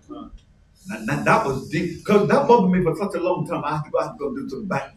You know what? When reverse engineering, I had to go back. Well, where did he come from, and where did he come? Because how did he get there, and why was he so insistent that Yahushua did that? Because the Lord planted him there, right. His bloodline, for him to be able to stand up and proclaim it. That's right. I think I'll end on this. All right. So Acts 4 and 36, please. It's the book of Acts, chapter 4 and verse 36. It reads thus. And Joseph, Acts chapter 4 and verse 36. And Joseph, yes. Who now, by the way, the word Joseph here is the same word for Joseph. Right? It's the same word for Joseph. Right? Read on. And Joseph, who by the apostles was surnamed Barnabas. Here we have Barnabas. That's how Barnabas comes into it now. Read. Which is being interpreted, son of consolation. Consolation. All right, read. A Levite. A what? A Levite. He was a Levite. So now you understand why he was well qualified for the position, and why later, because now he's a young man here, but why he meets up with Paul and becomes the teacher of Paul. Make sense? Right? And so it says that's the son of consolation, a Levite of? A Levite, and of the country of Cyprus. Of the country of Cyprus. Beautiful country, by the way. All right? Everybody got that? All right. Go to chapter 11. And then we'll stop here. Chapter 11. Yes, sir. And read verse 20. 20.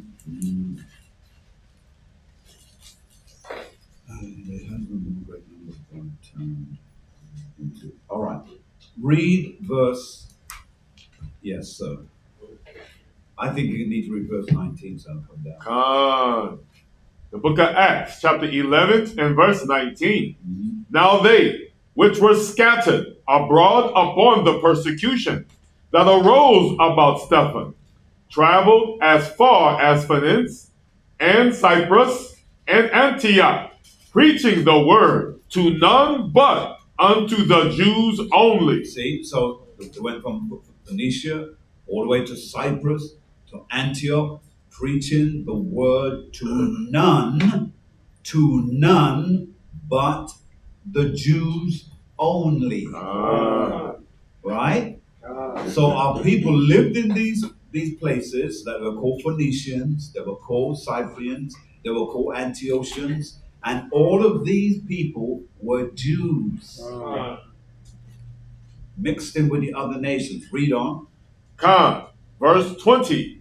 And some of them were men of Cyprus Go on. and Cyrene, And Cyrene, go on. which, when they were come to Antioch, spake unto the Grecians. Now remember, the Grecians is speaking are Jews, but they're Hellenized.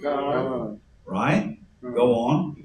Con, preaching the word, Salaki, preaching the Lord Yahushua, Come on. and the hand of the Lord, And the what? and the hand of the Lord Go on. was with them, Go on. and the great number believed and turned unto the Lord. Because they turned on the Lord, meaning they stopped acting like Grecians. And they started to act like Hebrews. That's right. Jews. Come on. And it said they turned unto, The Lord. and then it said, and the, Salaki, and turned unto the Lord. go on. Then tidings of these things came unto the ears of the church, Go on. which was in Jerusalem. Was where? Which was in Jerusalem. Was in Jerusalem. That makes sense, everyone, so far? Finish it, sir. And they sent forth Barnabas, that he should go as far as Antioch. Far as Antioch. So this is what Barnabas did. Now you're getting kind of how they all came about to create that section of the scriptures. Come on. Any questions from anyone? Yes, sir. Grace and peace to you, doctor. When David had broken up the executed the priest's office, and the three sects became, Pharisees and elders of the people, the Sadducees. Yes, sir. They were sad, don't you see? It was Yes, sad. My point is, that's when everything began to get politicalized, like, you know what I mean? Start being like, like being kind of, generous to the people. I don't know, God, on you playing or not. It was sad. The Sadducees was sad. Yeah. As time progressed, Yeah. they started doing crazy things. But until then, it was everything like settled, you know what I mean? But when he changed it, as time went on to progress, they was getting kind of strange, because they had an office, right? It was like more like up to the people over the people. Yeah. Well, okay. What our brother said, I have to do a little bit more. You with me, man? You still with me? All right. I need to do a little bit more to help you with that.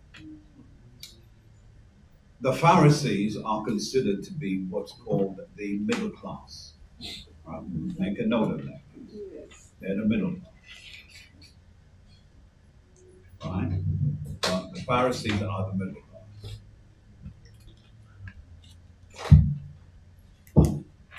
The Sadducees are considered to be the wealthy class. The Pharisees believed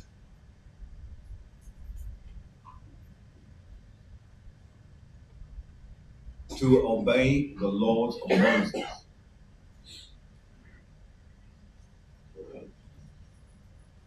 They believed in the written law of Moses, and they didn't put too much weight on the oral law. The Sadducees, on the other hand, they accepted the 5 books of Moses, of course, and they didn't believe in a bodily resurrection. They didn't believe, as some believe in. Anyway, I'll stop that there, because again, it's taking me off track. But I will add this to it, just to help my brother out. They had a group that was called the Zealots, right? Remember that there was the Herodians, the Pharisees, Sadducees, Herodians, But there was a fourth group, and they were called the Zealots. But they were the ones who believed in that they have, in order to encourage Yahushua to come back quick with the angels, they had to start war. God. And the Zealots were the one that believed in fighting, had their guns. Well, there were some Israelites were like that. But their guns, they go out shooting every Sunday, and they say, "Yeah, die, Esau, die," you know, that sort of thing. That's not the way. Go on. God. All right. But we'll get into all of that down the road. That was really not for us to get into now. But does that make sense so far? All right. Any other questions? Please make the questions be. All right. Any other questions? None? Oh, does that answer your question there, my brother? You've got a basket full there. Yeah. Yes, sir. Don't come in no zealot. All right, so, yes, sir. Go ahead. Hello. You put your hand up, didn't you? No, you thumbs up. Oh, you give me. Oh, I see. I'll take it, Doctor. I'll take it. All right. All right. So, we want to get into where we left off last week. Is there any questions that anybody has on what we've been studying so far? Any questions? Any questions? Any questions? Any questions? Right. Now remember, I gave you the breakdowns in terms of the proposal. Can anyone tell me the proposal, what that was in aid of? Could someone tell me, please? So we'll see who took good notes and who didn't. What was the proposal?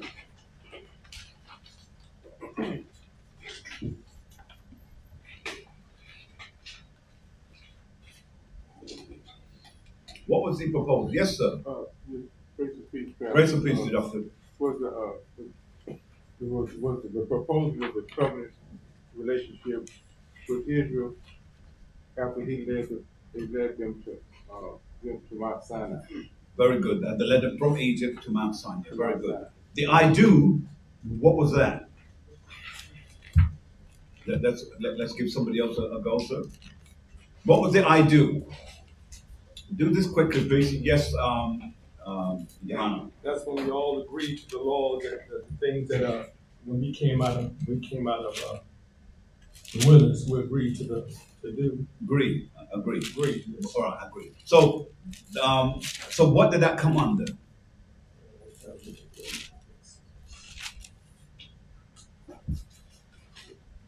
All right, okay.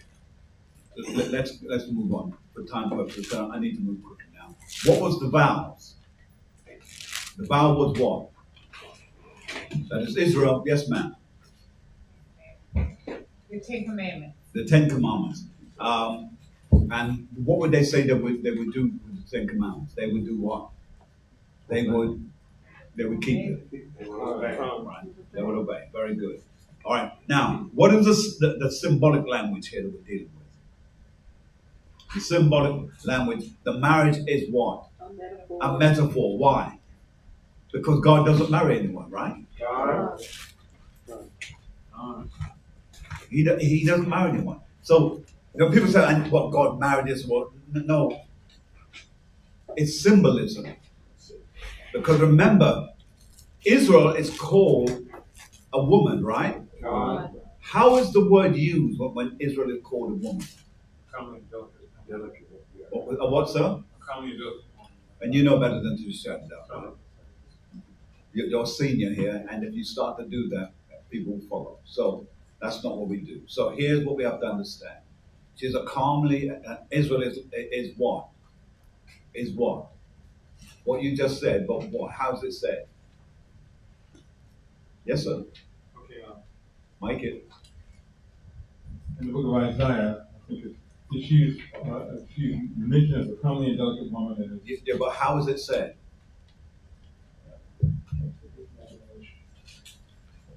Is or as? Oh, as a comely and delicate. Very good. The reason why we've got to get that right, because of this. But where do we go to in Exodus to prove what Israel is to the Most High God? Right? Where do we go? Yehuda, where do we go? I've got to make sure that you're on with me, Yehuda. I mean, that's a very privileged position you're in there, Doctor. Hidden away there. So, tell me, where do we go? What book? Huh? You already called that, Elder. Yes, I know. I realize, as I said it, I realize. All right, so what chapter? Huh? Are you talking about 4 where it said my firstborn? Yeah. So in chapter 4 and verse what, sir? 23. Right, 22, 23. Let's read. God. The book of Exodus, chapter 4, and verse 22. And thou shalt say unto Pharaoh, thus saith Yahweh, Go on. Israel is my son. Notice the wording. Israel is what? Israel is my son. The key word is. Now, why do I want you to understand that? Because if you don't understand the difference between it, you'll say, why does he want me to call Israel a woman and next minute calling him a son? Because Israel is a son. Is.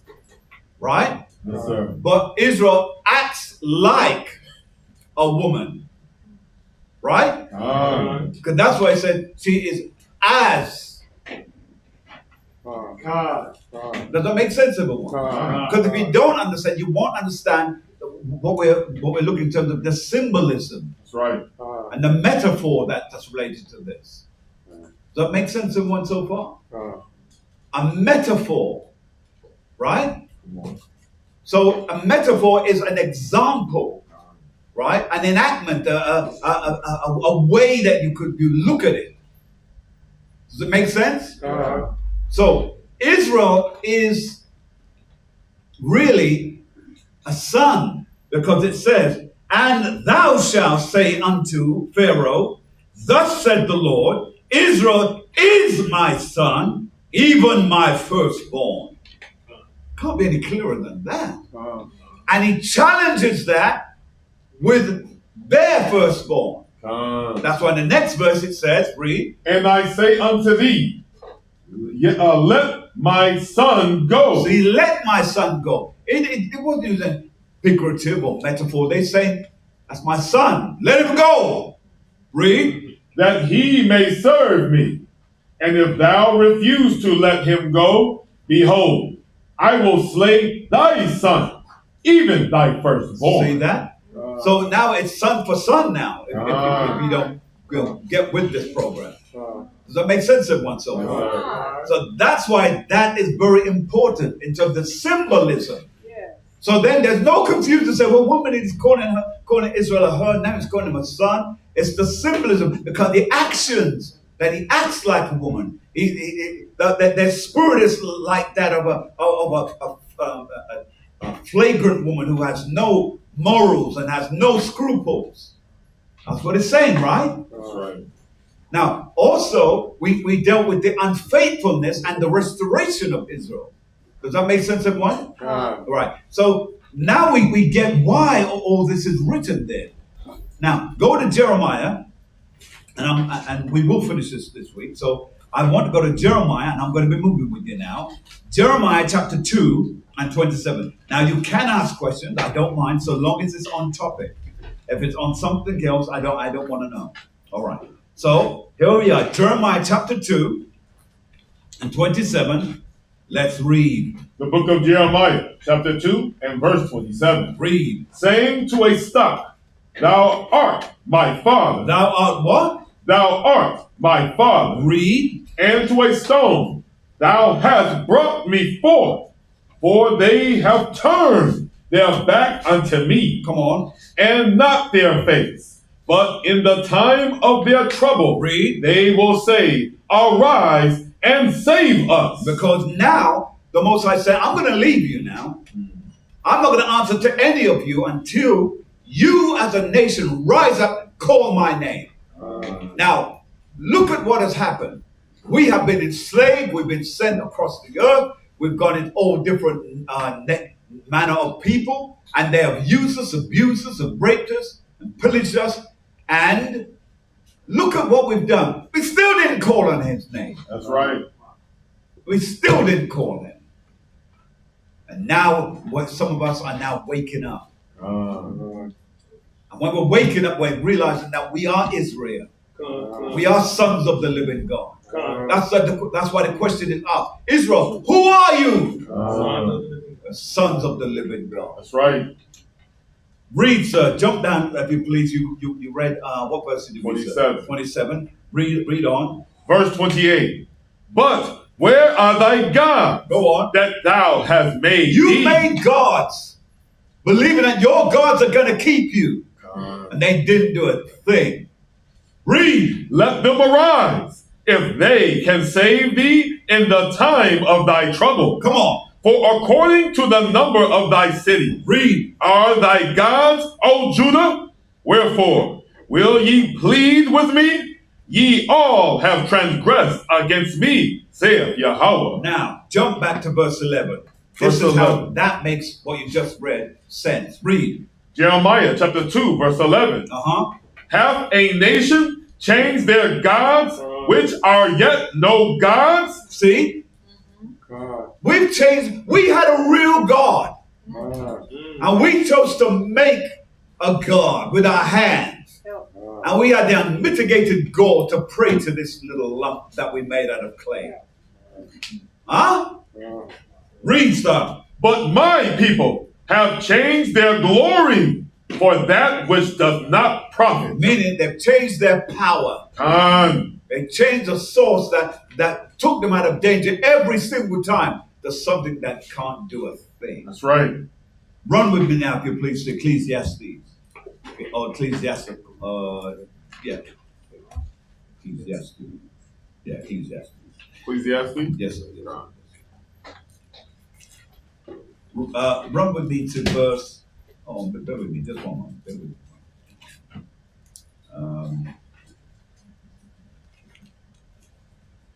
Sirach.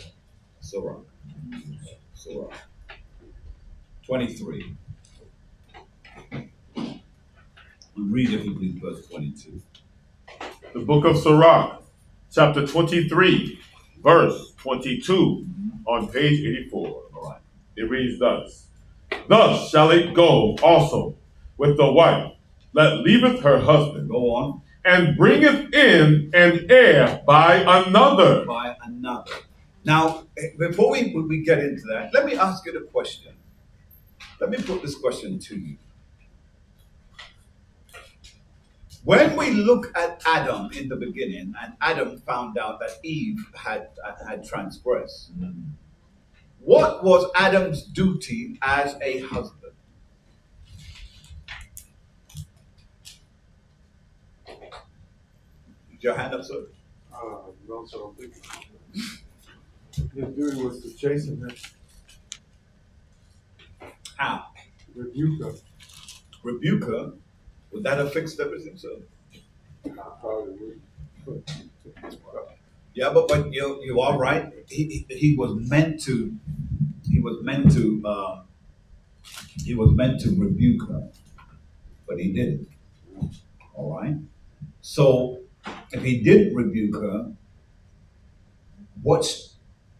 or the way he should have, what would be the right way? Because believe it or not, you're Adam.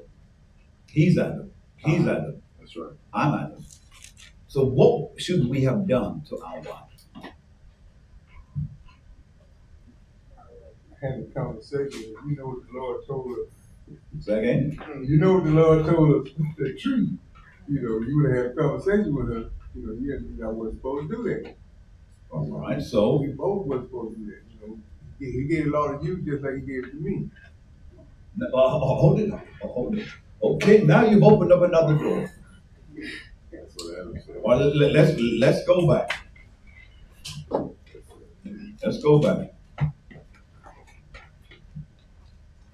All right. All right. So where do we go?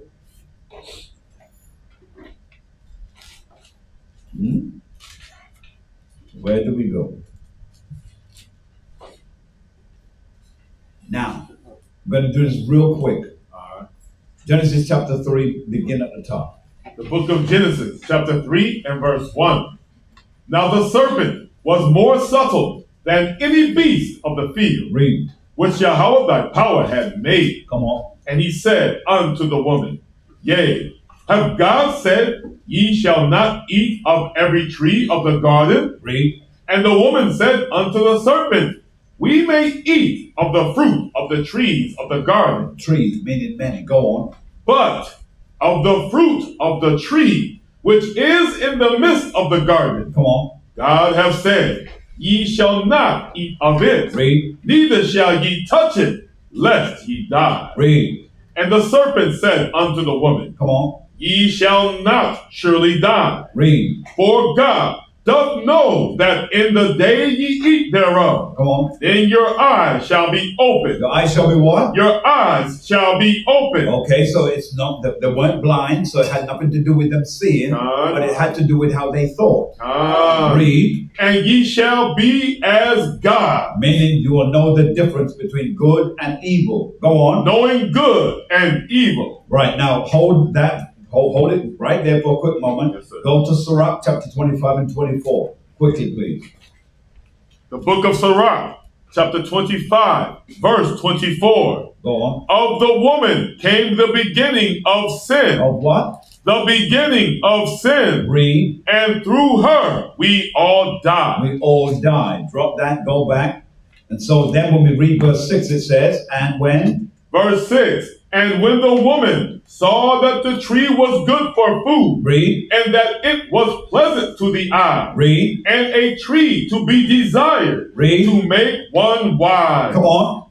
she took of the fruit thereof, Go on. and did eat, and also, Salaki, and gave also unto her husband with her, and he did eat. So what did she do? She taught the husband something that he need not have known. She usurped her position. Read. Verse 7. And the eyes of them both were open. Read. And they knew that they were naked. Here's the thing. How did they know they were naked? They were dressed with clothes. I know it's Esau who teaches you that they were both naked. That's right. They weren't naked. They were clothed. They were clothed. Even the angels in heaven are clothed. Even the Most High is clothed.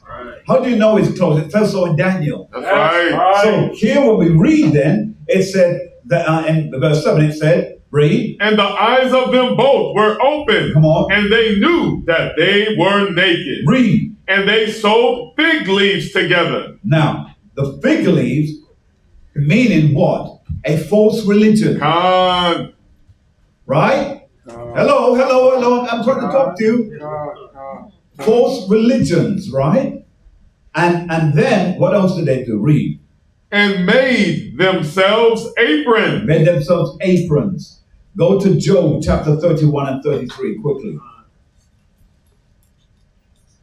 Job chapter 31 and 33 quickly, please. The book of Job chapter 31 verse 30. Read. Neither have I suffered my mouth to sin by wishing a curse to his soul. Read. If the men of my tabernacle said not, Oh, that we had of his flesh, we cannot be satisfied. Read. The stranger did not lodge in the streets, but I opened my doors to the traveler. Go on. If I covered my transgressions as Adam. As who? As Adam. As Adam, go on. By hiding my iniquity in my bosom. Did I fear a great multitude, or did the contempt of families terrify me, that I kept silence and went not out of the door? So notice, like Adam covered his iniquity, right? An apron, it's a covering. And then what was his further covering? He then hid himself among the nations, the other trees. That's right. Go back, read verse 8. Verse 8, Genesis chapter 3, verse 8. And they heard the voice of Yahweh walking in the garden in the cool of the day. So a voice walking in the garden in the cool of the day. How can that be? Hold it. Run to Luke, chapter 1. Is it verse 10? Is it verse 10 or 1? 70? Yeah, 70. Thank you. The book of Luke, chapter 1, verse 70. As he spake by the mouth of his holy prophets. See? The holy prophets spake by the mouth of the holy prophets. Go on. Which have been since the world began. So the prophets have been around since the very beginning. See? Prophets just didn't turn up today. They were around from the very beginning, Khan. All right. Did you finish that, Doctor? Yes, sir. All right, go to 10 and 16. Genesis 10:16? No. Luke 10:16? Yes, sir. The book of Luke, chapter 10, verse 16. It reads thus. He that heareth you heareth me. Come on. And he that despiseth you despiseth me. Come on. And he that despiseth me despiseth him that sent me. Come on. So when someone has been sent to you, they've been sent by the will of God. And that's what happened to these prophets who were in the beginning, because they were a part of the group that were that pertained to life. They pertained to life. There were trees that pertained to life. There were trees that pertained to good and evil. And so when we go back here real quick, Genesis chapter 3. Yes, sir. And we're reading, if you please, verse 9.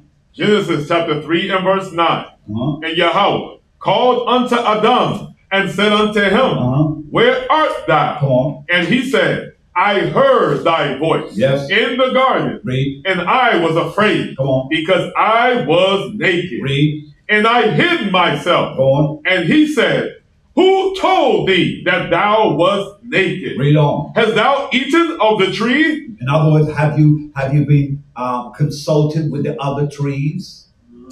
Have you been getting knowledge from a source that I gave you? No, I said you could enjoy them, but I told you not those ones that were in the center of the garden, only those that were around. Read. Whereof I commanded thee that thou shouldest not eat.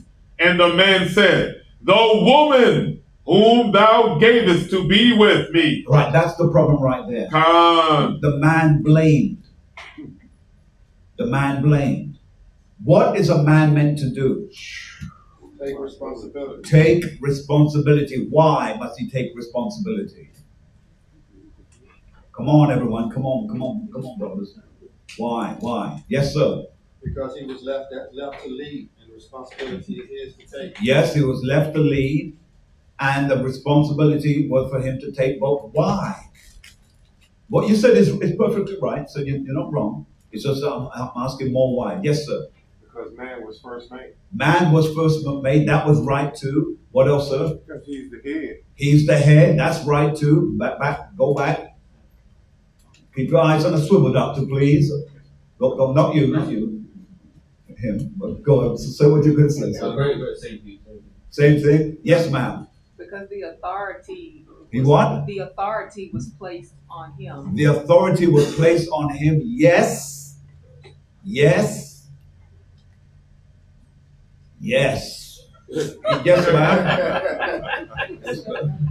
Say again. He stepped out of order. He did what? Stepped out of He order. stepped out of order because the order was, it's God, it's Yahushua, then it's a man, and then it's a woman.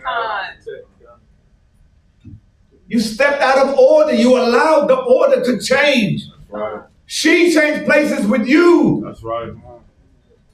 And what you should have done, you should have turned around and said, yes, she messed up, Father, and yes, I know she deserves to die, but she and I, we are one. That's right. And therefore, I will step in her place and die for her. Well, how do we know that? That's what Yahushua did for a hold of us. That's what he did for all of us. He came unto his own received him not. You see that? He was meant to die for his wife. That's Right. Yes, sir. Grace and peace. Grace and peace, Doctor. Would a precept to what you just said, would it be in Genesis 2 and 15? 2 and 15, let's read that real quick. It said, and the Lord God took the man and put him in the garden of Eden and to dress it and to keep it. To keep it. Yeah, that's the garden. But his wife and he became one. They're one flesh. Right. A man should always stand up for his wife. A good man should. You know, a reckless man runs off and leaves her. Right? He should stand up for her. And a man's got to be like this. There are some women that are hard to live with, but you're meant to man up on that thing. Men are running all over the place now. Because they want something easier. That's right. Come on, brothers. You're the one who's meant to set things in order. Holding your tongue. Read what the book says. Let's get back to it. Come on. All right, so we're back now at chapter 3, and we're reading, if you please, verse 10. Yes, sir. The book of Genesis, chapter 3 and verse 10. And he said, I heard thy voice in the garden. I heard your word. Come on. And I was afraid. Read. Because I was naked. Come on. And I hid myself. Read. And he said, who told thee that thou wast naked? Read. Hast thou eaten of the tree whereof I commanded thee that thou shouldest not eat? And the man said, the woman whom thou gavest to be with me, she gave me of the tree. Meaning she gave me knowledge. And by the way, if you haven't done it yet, when it says, and she gave me of the tree, you should write the word knowledge. It's meant to be the other way around. Got that? Let me prove that. I know, don't have time. All right, yes, sir. I saw your hand, Doctor. A question. I'm not sure if you want it right now. I can't take it right now. I've got to. Please hold on to the question. I will answer it, but I've got a way to go. All right. All right. Quickly go to Matthew chapter 16 and 4, please. Make sure I get that question so I can answer it for our brother or sister. All right. Matthew for me, please. Matthew chapter 16 and verse 4. Very good. A wicked and adulterous generation seeketh after a sign. Seeketh after a sign, read. And there shall no sign be given unto it. Go on. But the sign of the prophet Jonah. Come on. And he left them and departed. And departed. Now watch what he did. Read. Verse 5. And when his disciples were come to the other side, they had forgotten to take bread. Come on. Then Yahushua said unto them, take heed and beware of the leavening of the Pharisees and of the Sadducees. And of the Sadducees. That's a bit too heavy for us to get into right now, but I wanted to jump to chapter 12 and read verse 39. Matthew chapter 12 and verse 39. It reads thus. But he answered and said unto them, an evil and adulterous generation. So that we're in a generation of adultery. Generation of adultery. How do we know this? Because there are so many children that are born to men that are not the fathers. So many. So many. Why? Because of the fact that it's easier to hide on that scale than it is on the other.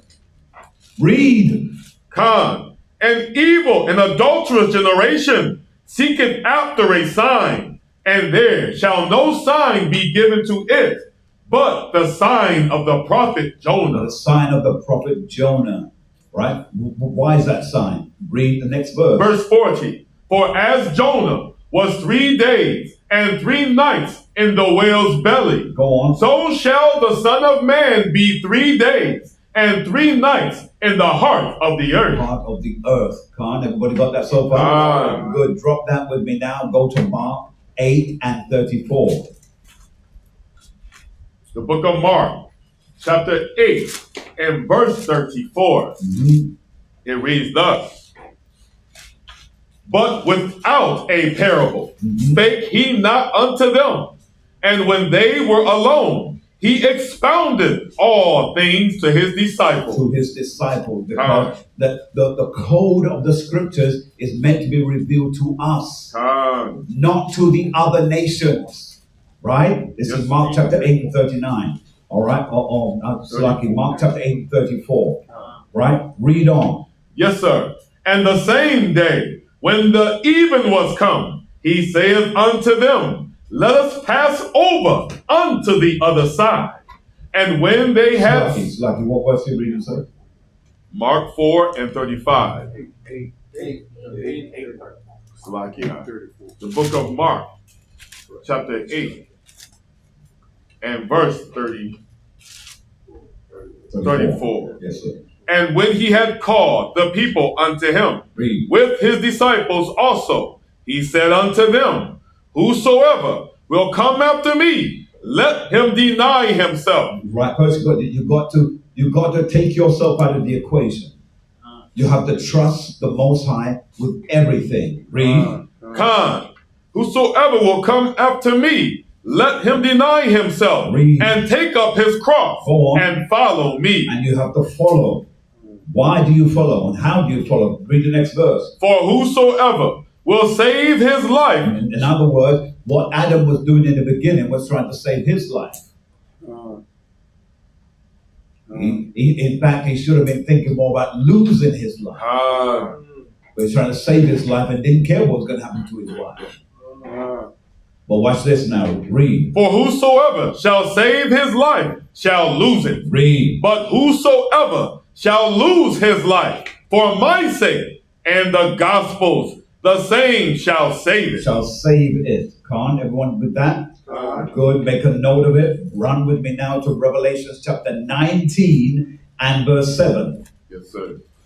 19 and 7. I will slow down in a moment. I know I'm going quite fast, but stay with me. All right. 19 and 7. Read. The book of Revelation, chapter 19, verse 7.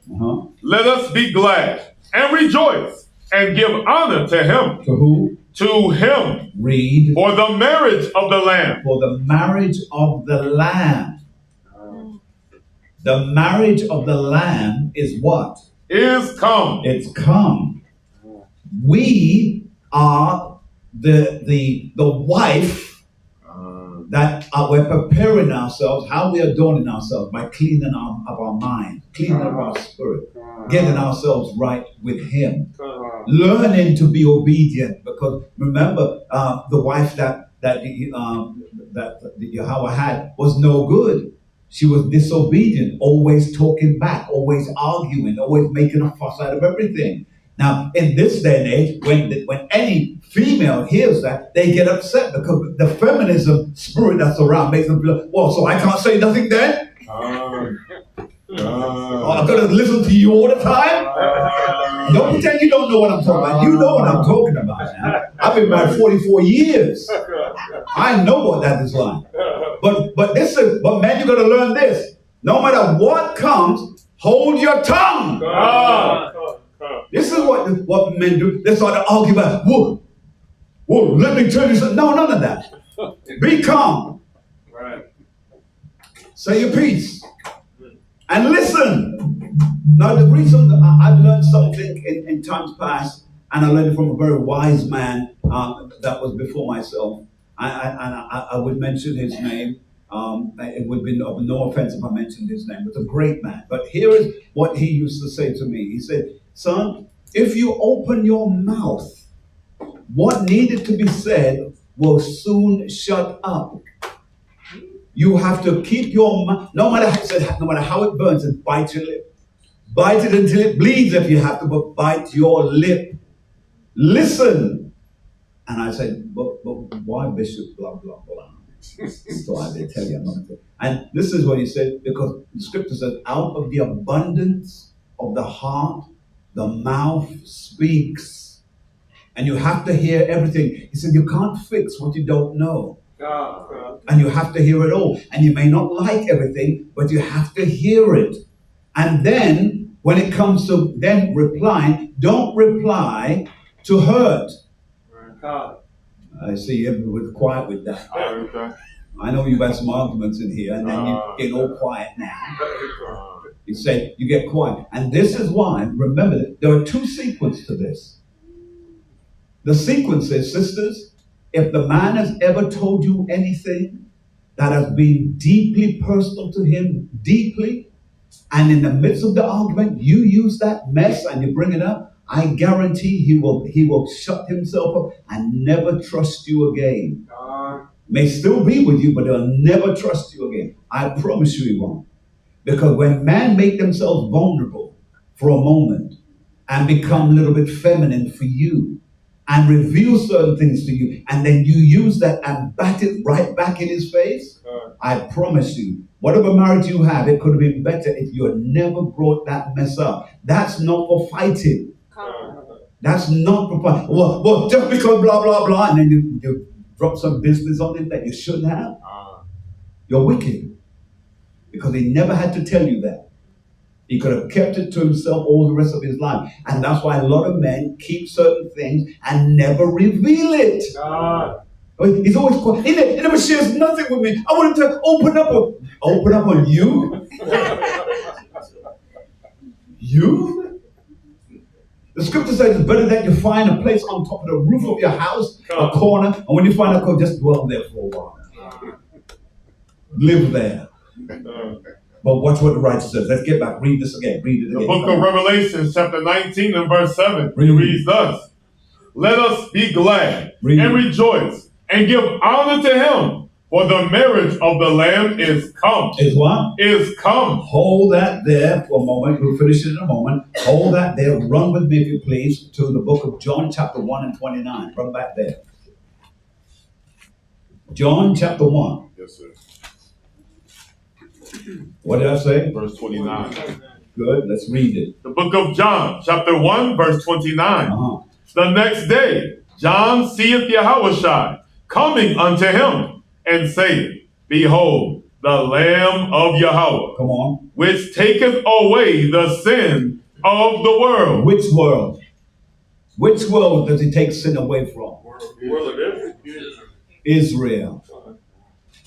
He takes away the sins of the world of Israel. You've been taught he takes away the sins of everybody. Everybody's talking about, well, he'll take away your sins. No, he's not taking away everybody's sins. He's dealing with a bloodline and he's dealing with a promise. That's what we just read in Galatians. That's right. He's dealing with a promise. And so, we'll read it one more time, Doctor. One more time. John chapter 1, verse 29. The next day, John seeth Yahushua coming unto him, and saith, Behold, the Lamb of Yahweh, which taketh away the sin of the world. The sins of Israel. That's the word it's speaking about. Gone? All right, run back into Revelation 19 and read 7 again. Conclude in it, if you please. Revelation chapter 19, verse 7. Let us be glad and rejoice and give honor to him, for the marriage of the Lamb is come, and his wife have made herself ready. Now, what does it mean to make herself ready? Remember, she's been a mess before. Yes, sir. And now it's saying she has made herself ready. Run to 1 Kings. Keep Revelation, because we head back to that thing. Keep Revelation, but let's run, if you please, to 1 Kings 8. 1 Kings 8. 1 Kings 8. 1 Kings 8. Yes, sir.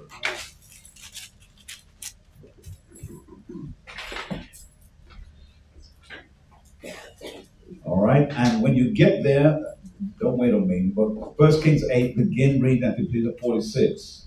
The book of 1 Kings, chapter 8, and verse 46. Go ahead, Doctor. If they sin against thee, for there is no man that sinneth not, and thou be angry with them, and deliver them to the enemy. So notice, when we mess up, we're delivered to the enemy. And the enemy where we're now has brought us through the valley of the shadows of death. But read what it says. Read. So that they carried them away captives unto the land of the enemy far or near. Far or near. Are you seeing that? Read. Yet, if they shall bethink themselves If they will consider, read, in the land whether they were carried captive, read, and repent, and make supplication unto thee come on, in the land of them that carried them captive, saying, we have sinned, and have done perversely, we have committed wickedness, and so return unto thee with all their heart, and with all their soul, in the land of their enemy. in the land of what? In the land of their enemy, Read some. which led them away captive, and pray unto thee toward their land. Where? Toward their land. That's why we always pray towards our land. That's right. Read. Which thou gavest unto their father. Come on. The city which thou hast chosen. Notice it was given to our fathers, and because it was given to our fathers, then it is promised to us. Read on, sir. And the house which I have built for thy name. Come on. Then hear thou their prayer and their supplication in heaven, thy dwelling place, and maintain their call. Read it again, doctor. Then hear thou their prayer and their supplication in heaven, thy dwelling place, and maintain their call. And maintain their call. Now remember, this that you've just read is tied to Galatians chapter 4 and 26. That's what it's tied to. That's right. All right. Now, all right. We don't have time. All right. Since we don't have time, I don't have time to do that. Go back to Revelation chapter 19 and 7. Revelation chapter 19 verse 7. Come on. Let us be glad. Let us do what? Let us be glad. Read. And rejoice and give honor to him. Come on. For the marriage of the Lamb is come. Read. And his wife hath made herself ready. She has made herself ready. Now we need to look at that and examine that closely. Psalms 51 and 7. Psalms 51. The book of Psalm, chapter 51, verse 7. Purge me with hyssop. Stop. So notice, in order to be righteous, we have to be purged. See that? We have to be purged. Purge how? Cleaned up. Washed out.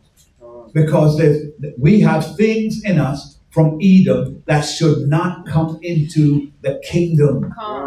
So we have to be washed, cleaned, made new again. Because we have put ourselves with unclean gods. We've sacrificed our children. We've done a whole lot of that stuff. But what does he say? 51 and 7. Purge me with hyssop, and I shall be clean. Read. Wash me, and I shall be whiter than snow. Read. Make me to hear joy and gladness. In other words, because I've heard nothing but sadness and wickedness in my ears, let me hear now joy. Let me hear now gladness. Read. That the bones which thou hast broken may rejoice. Read, sir. Hide thy face from my sins, and blot out all my iniquities. Create in me a clean heart, O Yahweh. Read that again, doctor. Create in me a clean heart, O Yahweh. Come on. And renew a right spirit within me. A right spirit, because that's what we need to be clean now, because we've been messed up for too long. We've been one mind in this and one mind in that. He said, no, forget about that double-mindedness. Get straight with him. Trust him, and watch how he'll turn your life around. People think that things aren't going to happen. Well, nothing's going to change. It will change. That's right. Just believe him. Believe him. Look what we're doing now. We're getting all upset. We spend time crying. We spend time aching. Believe the Most High. Watch what he will do for you. Read on, sir. Cast me not away from thy presence. Come on. Take not thy Holy Spirit from me. That's the key. Read. Restore unto me. What? Restore unto me. Restore me. Read. The joy of thy salvation. Come on. And uphold me with thy free spirit. Thy free spirit. That's the key right there. We need to be cleaned and restored. That's why the scripture said, and make herself ready. Matthew chapter 24 and 13, if you please. All right, I'll take any questions pertaining to what we've done so far. Any questions among you? No? All right, let's keep going. The book of Matthew, chapter 24, verse 13. But he that shall endure unto the end. And that's part of the qualifications of us as Israelites, to endure people spitting at you, people calling you the N-word, people casting you to one side, people seeing you but then ignoring you. But be faithful unto the end. It said, but he that shall endure, where? Unto the end. What end is it speaking about? What end is it speaking about? Can somebody tell me here? Yes, sir? To the end of his set number. To the end of his set number. Right, to the end of the number that is set before you as life goes. Let's read on, sir. Con, the same shall be saved. The same shall be what? The same shall be saved. The same shall be saved. 2nd Ezra 16. 2nd Ezra chapter 16. Yes, sir. If you please. All right, and we're going to begin, if you please, a little bit deep down into this verse here. I want to go to, let's see, verse 67. No. 2nd Ezra, chapter 16. Yes. 67. Let's go. The book of 2nd Ezra, chapter 16, verse 67, page 35. So begin at 66. 66 on page 35. Yes, sir. See, you know, I'm reading it, I'm seeing things. 64. 64 on page 35. It reads, therefore, have the Lord exactly searched out all your works. That's it. The Lord exactly searched out all your works. Read. And he will put you all to shame. See, you can't hide anything from him. You might be able to fool us, but you can't fool him. Read. And when your sins are brought forth, ye shall be ashamed before men. Come on. And your own sins shall be your accusers in that day. Your actions will accuse you in that day. He's going to make sure that you stay tight with him.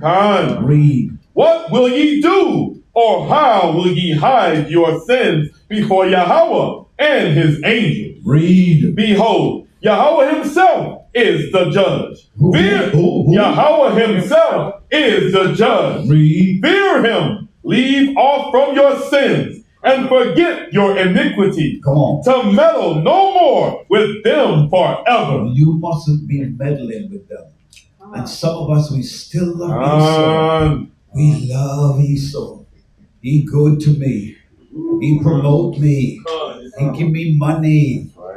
But Esau's the devil. Right? He's the one drinking baby's blood. Right? And then he's trying to get you to do likewise. But read it again from 67 from the top. Yes, sir. Behold, Yahweh himself is the judge. Read. Fear him. Leave off from your iniquities. Come on. And forget your iniquities. Come on. To meddle no more with them forever. Forever.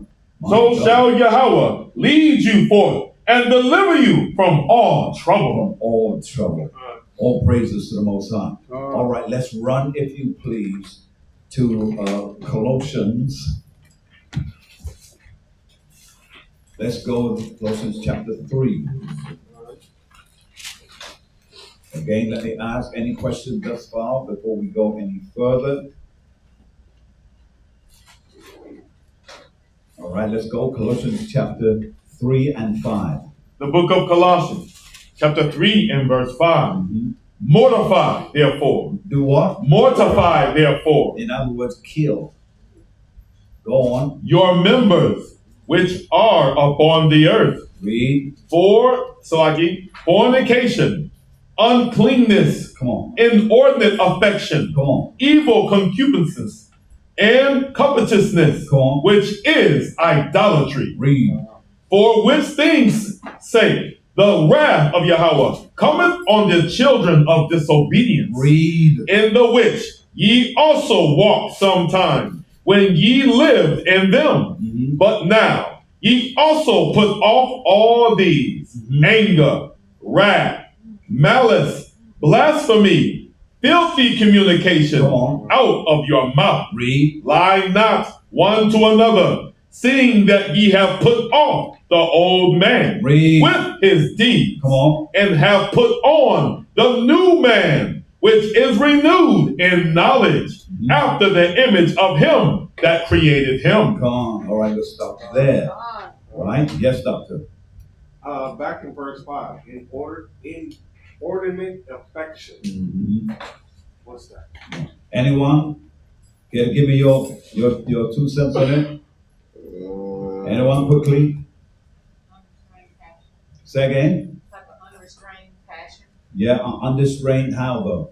Because there's 3 sources of inordinacy. Yes, ma'am. A perverted. Yeah. A perverted passion. Perversion is one of them, but there are 3 main sources. And now let me explain, right? Let me explain. Right now, and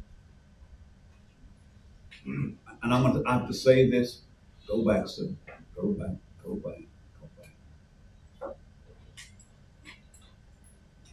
If you were to look at India, and if I said to you, which is the greatest homosexual country in the world, there are 2. Who can name them?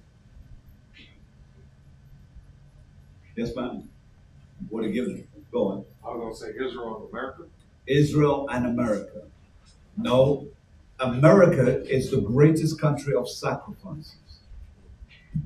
America takes more life for sacrifice than any other country in the world. Because America is built on sacrificing souls. That's right. Now, we are the bedrock of souls. In other words, the blood that has been shed in America, no nation can compete with it like our blood. And that's why there are 2 readings. David said it, there's another reading, I can't remember where the other one is. David warned us about being careful how we walk through the valley of the shadows of death. Meaning that, meaning there are 2 huge forces on either side. And when we walk through it, death is before us. Now, that's the first. Israel is the most openly gay nation in the world. Openly gay.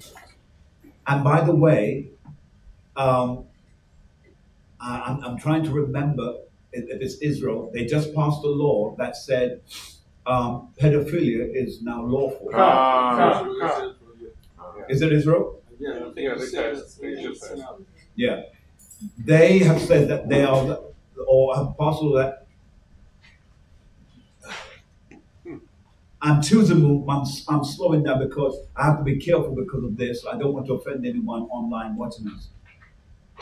But Israel has said that it is permissible for a grown man, and I'm talking grown, I'm talking that's 50, 60, 70, 80, to have relations with a baby. A baby of 3 years old. And by the way, I'm going to tell you this, don't go looking for the sites that have those things. I'm warning you, gentlemen. I'm warning you, sister. Don't go looking. Some of you are disobedient, so some of you still go and be damned by it. Good luck to you. But here's what I'm telling you, don't go and look for it. Because on those sites, what you see, you will never be able to get it out of your head. You can't get the image. No matter how you try, you cannot get the image out of your head of a man with a baby having that type of display. The government has allowed it. The other country that I'm speaking about is India. India. Now, just in case you say, well, why India? Hold on, I'm not done yet. Iranians. That's right. That's right. Iranians. There's an actual site where you will go online and see the men with their arms open and they're fluttering themselves like women. That's right. And they'll move around the room. There it is.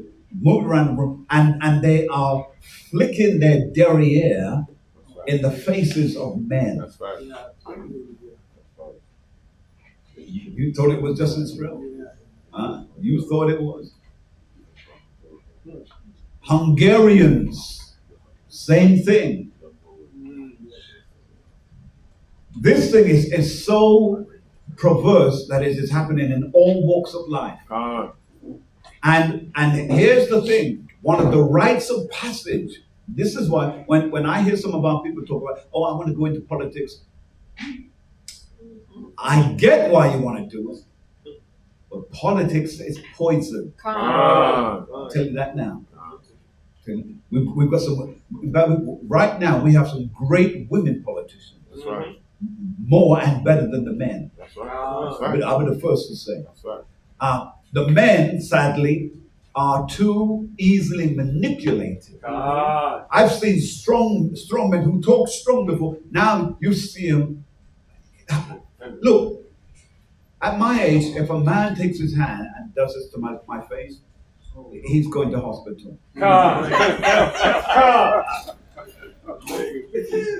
When I was a young man, a particular pastor came up to me and he patted me, and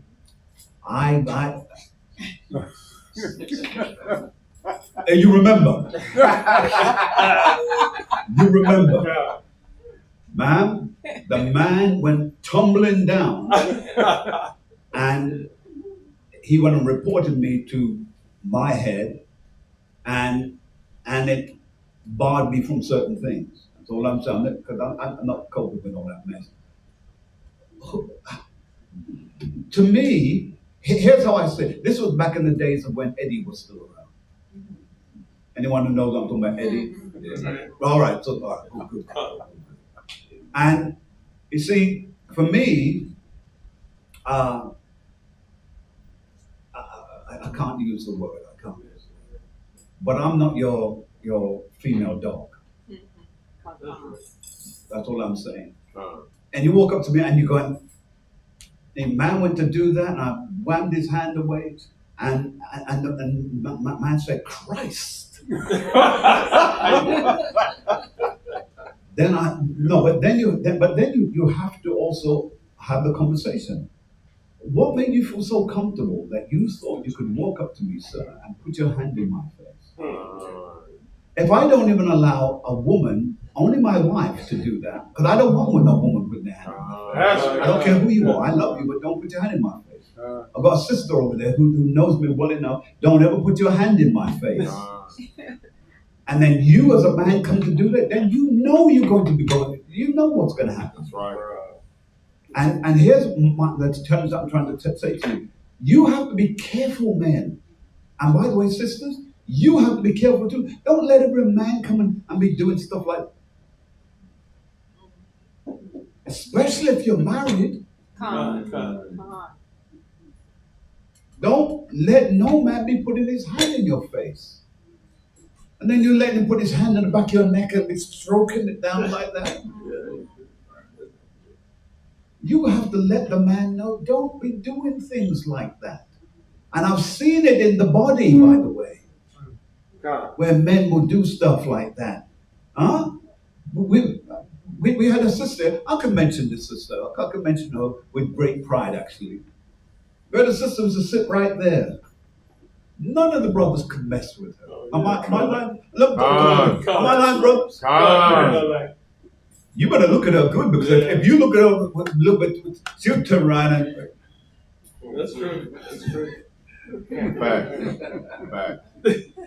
I mean, one time a brother did something to her, and she started, I go, shh, shh.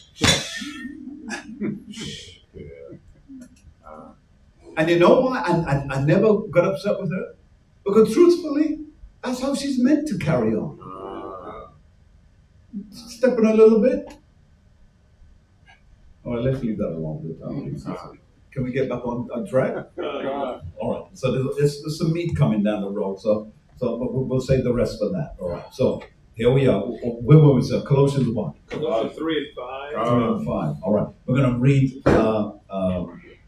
We've read all the way down. I want us to read, if you please, verse 10. Let's conclude there. The book of Colossians, chapter 3 and verse 10. Come on.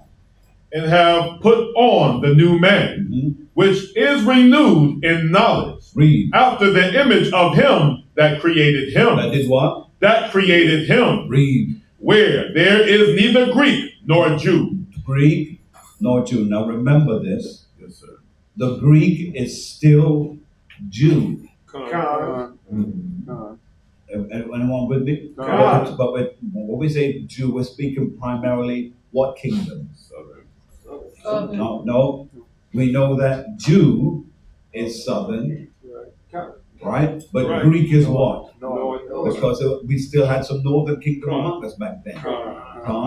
So it said, wherefore, neither northern kingdom, which is Greek, or southern kingdom. Now, for some of you are saying, but Pastor, wasn't some of our people southern kingdom and acting like the Greeks? Yes, they were.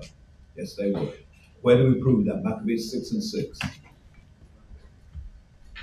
Second. The book of Second Maccabees, chapter 6. Go ahead, Doctor. Second Maccabees, chapter 6 and verse 6. Good, sir. Neither was it lawful for a man to keep Sabbath days or ancient feasts, or to profess himself at all to be a Jew. There it is right there. We drop that and move forward. Run with me now, if you please, to Revelations. We're going back there, Revelations 19.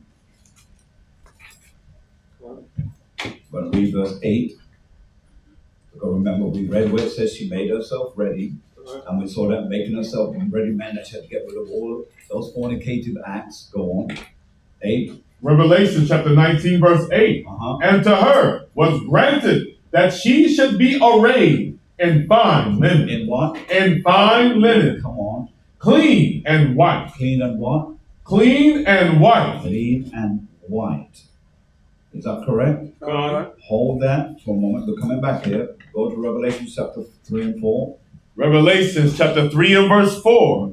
Thou hast a few names, even in Sardis, which have not defiled their garments. Go on. And they shall walk with me in white. Go on. For they are worthy. But they are worthy. Read. He that overcometh, come on, the same shall be clothed in white raiment. Read. And I will not blot out his name out of the book of life. Read. But I will confess his name before my Father. Read. And before his angels. Before his angels. All right. So let's drop that now.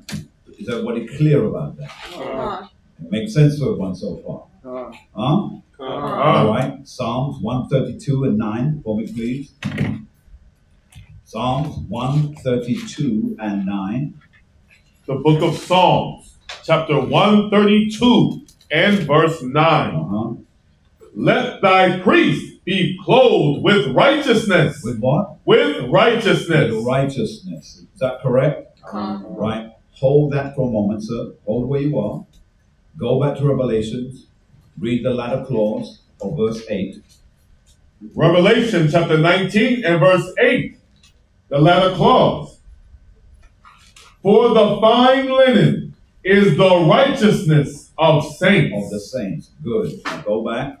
Psalms chapter 132 and verse 9. Read. Let thy priest be clothed with righteousness. Read. And let thy saints shout for joy. Shout for joy. Drop that. Keep Revelations. Go to Deuteronomy 6 and 25. Deuteronomy 6 and 25, please. The book of Deuteronomy, chapter 6 and verse 25. Let's go. And it shall be our righteousness. Read that again. And it shall be our righteousness. Our righteousness what? If we observe. If we do what? If we observe. Observe. To do all these commandments. Read. Before Yahweh, our power. Our power, go on. As he have commanded us. As he has commanded us. Come on. Let's go back if you please now. Revelation chapter 19. Letter clause of verse 8. Read it again. Revelation chapter 19 verse 8. Letter clause. For the fine linen is the righteousness of saints. It's the righteousness of saints. Read on. And he saith unto me, right blessed are they which are called unto the marriage. Now watch this. Some of you think that you automatically have a place at the marriage. You don't. One of the first things you have to do is to endure. And some of you think, well, I'm enduring now. No, you're not.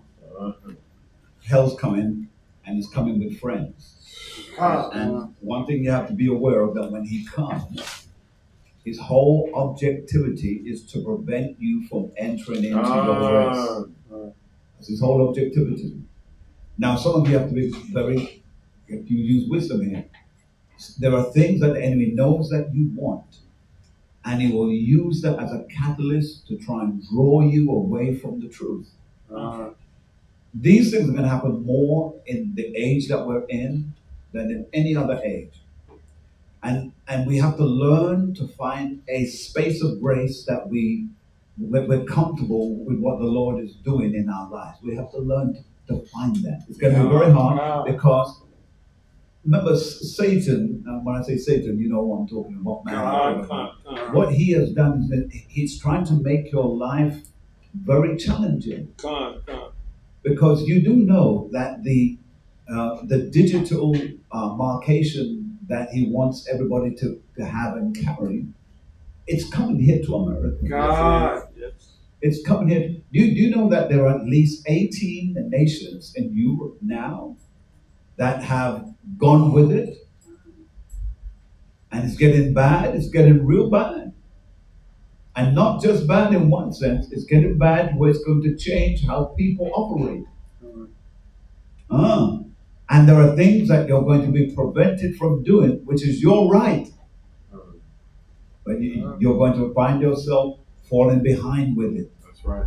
Now, who's read the other part of that? Because there's another part of that I missed out on.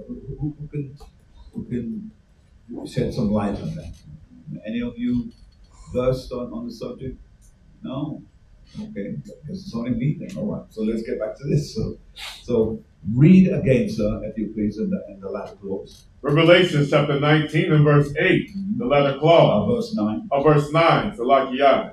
It says, and he saith unto me, right blessed are they which are called unto the marriage supper of the Lamb. Because you have to be called to the marriage supper of the Lamb. Read. And he saith unto me, these are the true sayings of Yahweh. These are what? These are the true sayings of Yahweh. Yahweh. Run to Matthew chapter 22 and 1.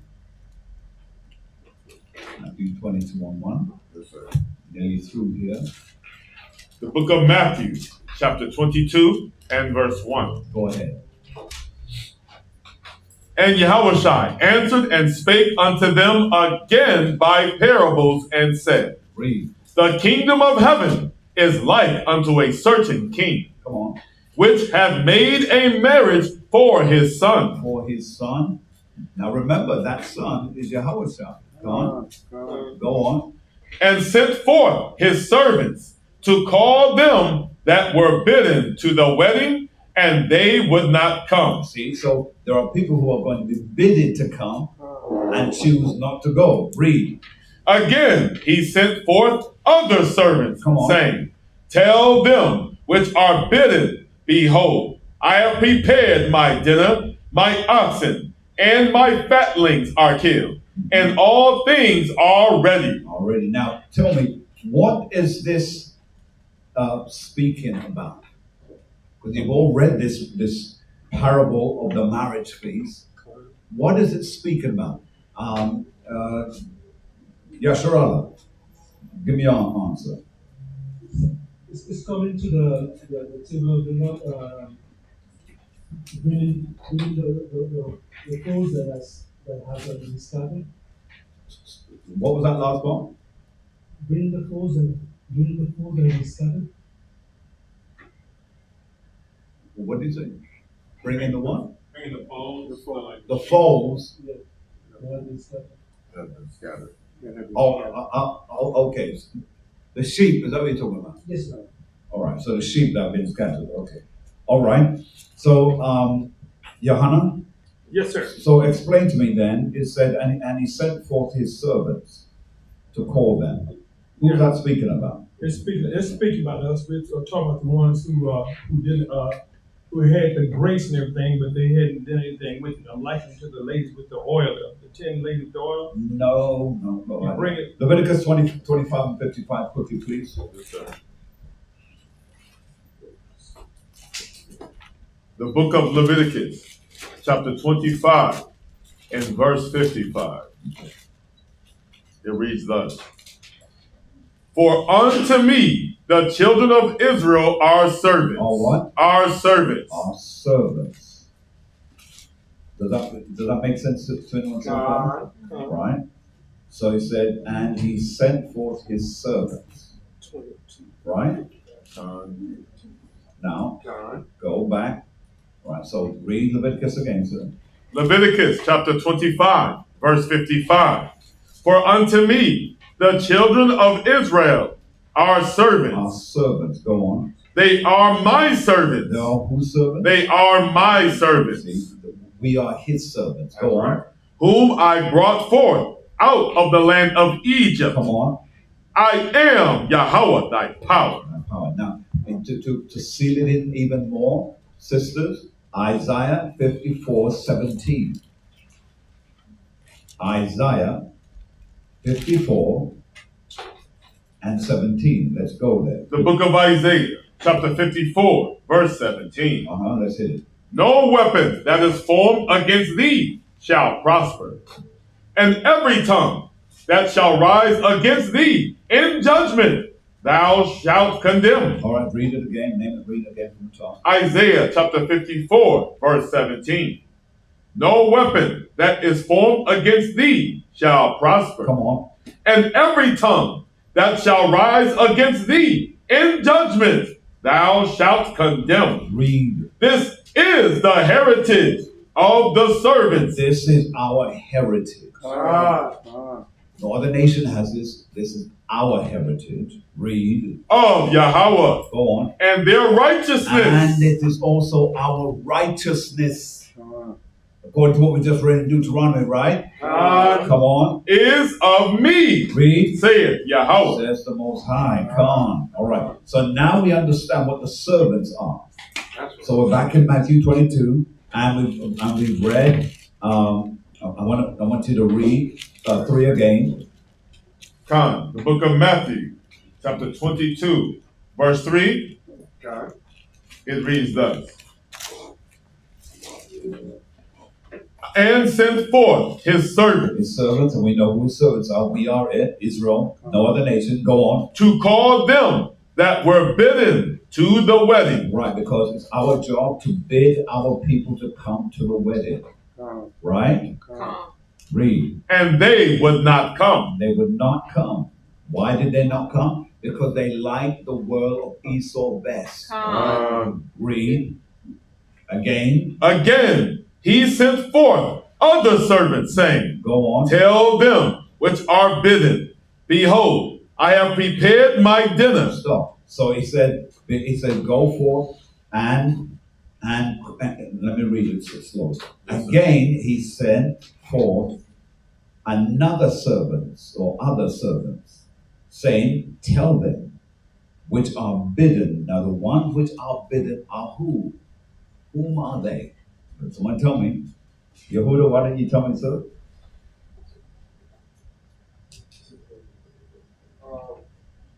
Those that are bid Israel? Yes, it's Israel, but remember, Israel is not all, we're not all the same. All right, Kenaniah? Who are they? The elect. That's the elect. Now, let's prove it. Hold where we are. Go to Ezekiel chapter 33 and 7.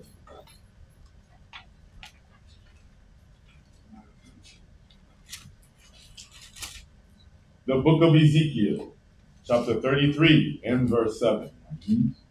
So thou, O son of man, listen carefully, I have set thee a watchman unto the house of Israel. See that? Go on. Therefore, thou shalt hear the word at my mouth. At my mouth. Go on. And warn them from me. And warn them from me. Go on. When I say unto the wicked, O wicked man, thou shalt surely die. Listen up.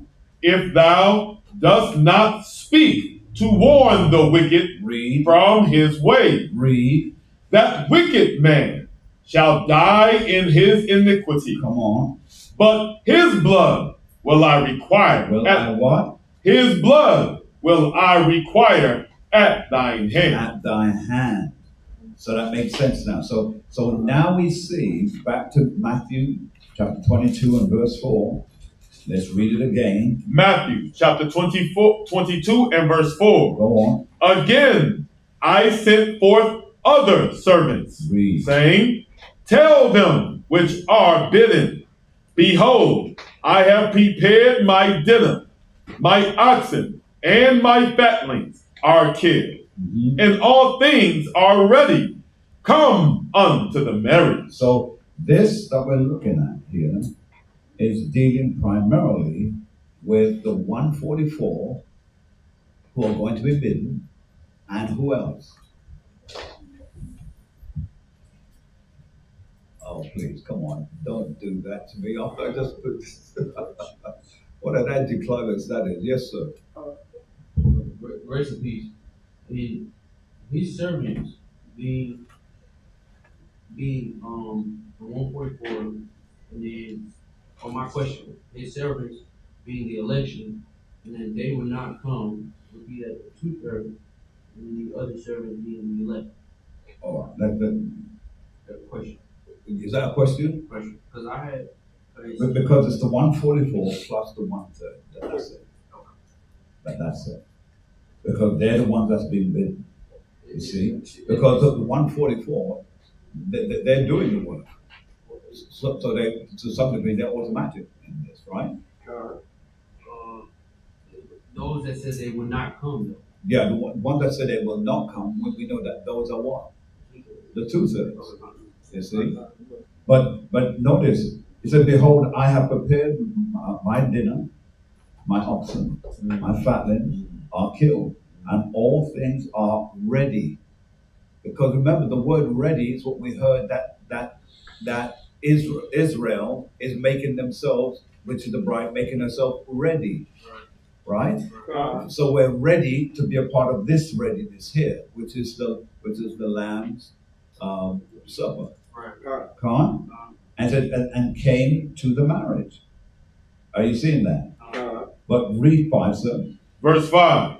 But they made light of it and went their ways, one to his farm. Watch it. One to his farm, meaning he was a possessor of land. Go on. Another to his merchandise. Another to his merchandise, meaning he was a businessman making much money, showing you that we, Israel, will put all of our trust in the things that we have, thinking that is better than the things that are yet to come.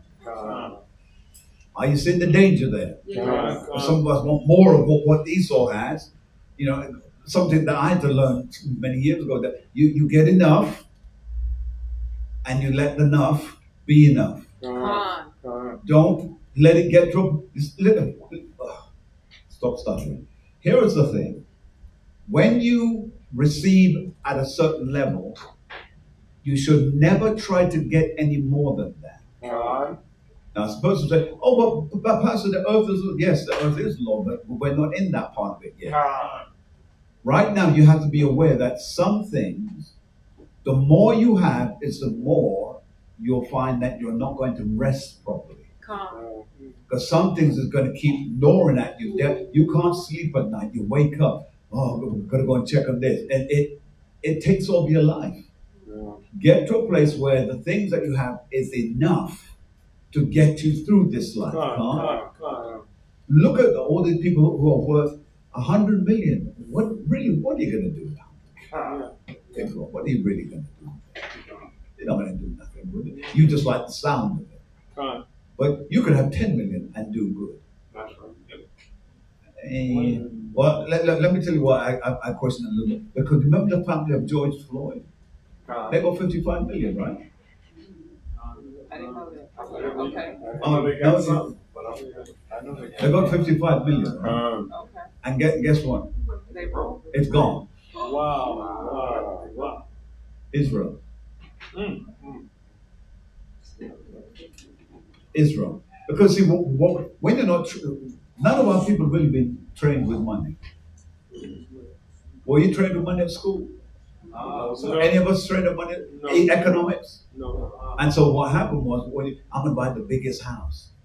Not realizing the biggest house is going to require maintenance. And maintenance is a whole lot of stuff. And then you're giving money away to the government. Right? So we don't learn, so we spend money haphazardly. Instead of spending money wisely, planning. Look at, you know why Shaquille O'Neal is so financially set? Any of you? You know the story of his coming up? Do you? No. Okay. Please tell us. Because I made this brother here say something. I wonder, are you going to tell me something or what? Yes, I read it, but he got it in with one. I don't remember the man's name, but I read it, Pastor. I just can't recall. Yeah, he got a lot of business. He made good investment. Yeah, the man who got involved in that subject. When he started, he in fact several others have followed him since. What they did was they never spent their checks. He kept his checks. What he was doing, he was making money on his endorsements. And he would live on his endorsements. Meanwhile, his checks are piling up. So by the time he came to the end of his game, he had so much money. What did he have to do? In order to keep the tax dogs away, he then invested in businesses. And his businesses became like Ring, for instance. He was one of the first individuals to invest in that. And when it was a nothing company, now it's $1 billion company. Do you know how much he gets for all of that mess? And so, there's a number of things that he has done. That's my point. We need enough to get by. We don't need enough to live overly lavishly. All right, so quickly, let's go this week. We need to finish up. All right, any questions so far? Anyone? All right, run with me now, if you please, to 2 Corinthians. 2 Corinthians chapter 11 and verse 2. The book of 2 Corinthians, chapter 11 and verse 2. Mm-hmm. For I am jealous over you with godly jealousy. Come on. For I have espoused you to one husband. To what? To one husband. Can somebody explain that for me, please? Can someone explain that to me? Not hard, it's not difficult. Can somebody explain that to me? 1 Corinthians. Did I say first or 2 Corinthians? 2 Corinthians chapter 11. Let's go. 2 Corinthians chapter 11 and verse 2. Let's go. For I am jealous over you with godly jealousy. For I have espoused you to one husband, that I may present you as a chaste virgin. As a what? A chaste virgin. Go on. To Hamashiach. Read. But I fear, lest by any means, come on, as the serpent beguiled Eve, go on, through his subtlety, go on, so your mind should be corrupted from the simplicity that is in Hamashiach. You see, basically this is just what I just said. The simplicity is what we need. We don't need the overly overwhelming stuff. I know it's nice, but in this life, you're going to die and leave it. Yes, sir. Why not wait until the kingdom? Get by, do what you're going to do, make enough to live and to enjoy some things. But what you're going to do is recognize that in the next life, you're not going to die and leave anything. That's right. So whatever you have is with you forever. Come. And so read on what it says. Verse 4. For if he that cometh preacheth another Yahushua, Come on. whom we have not preached. Now, when it says preach another Yahushua, what does that mean, sisters? What does it mean? What does it mean, another Yahushua? Yes, ma'am. The Christians, Caesarea Borgia. Say again? Caesarea Borgia, the false Christ. Caesarea Borgia. Yes, absolutely. So that's a false Christ. Right. Now, where do we find it in the scriptures? Where do we find it?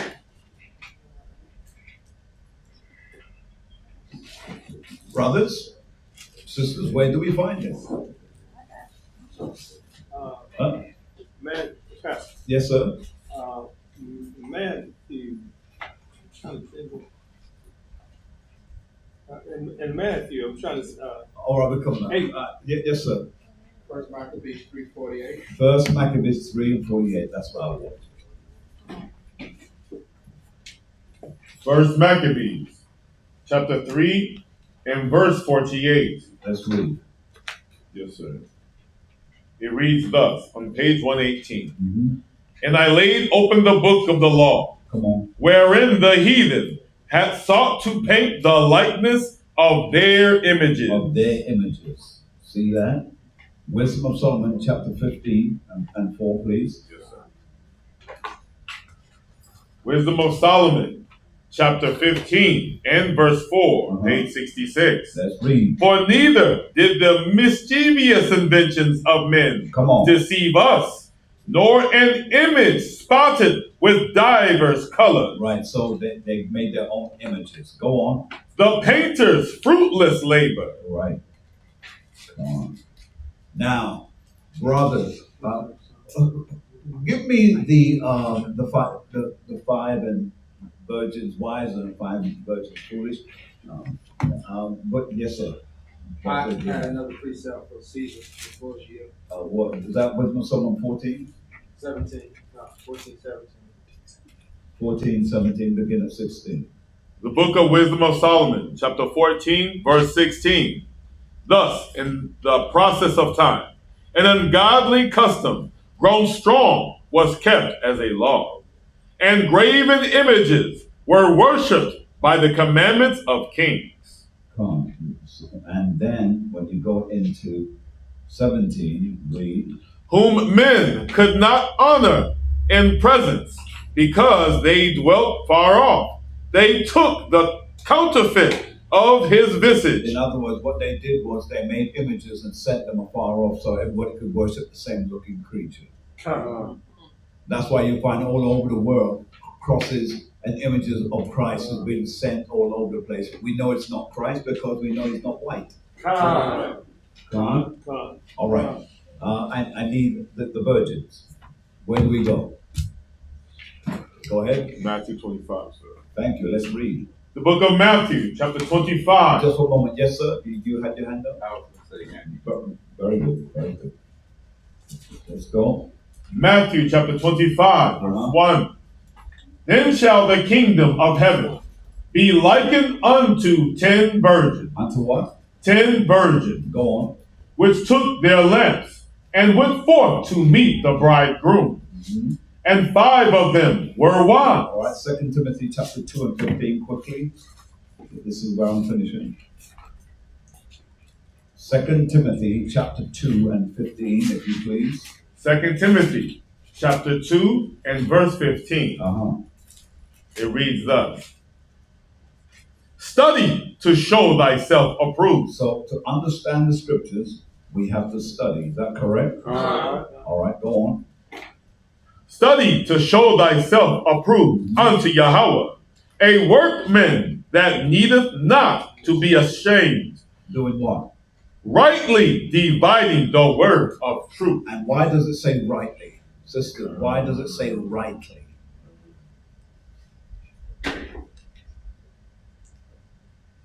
Why does it say rightly?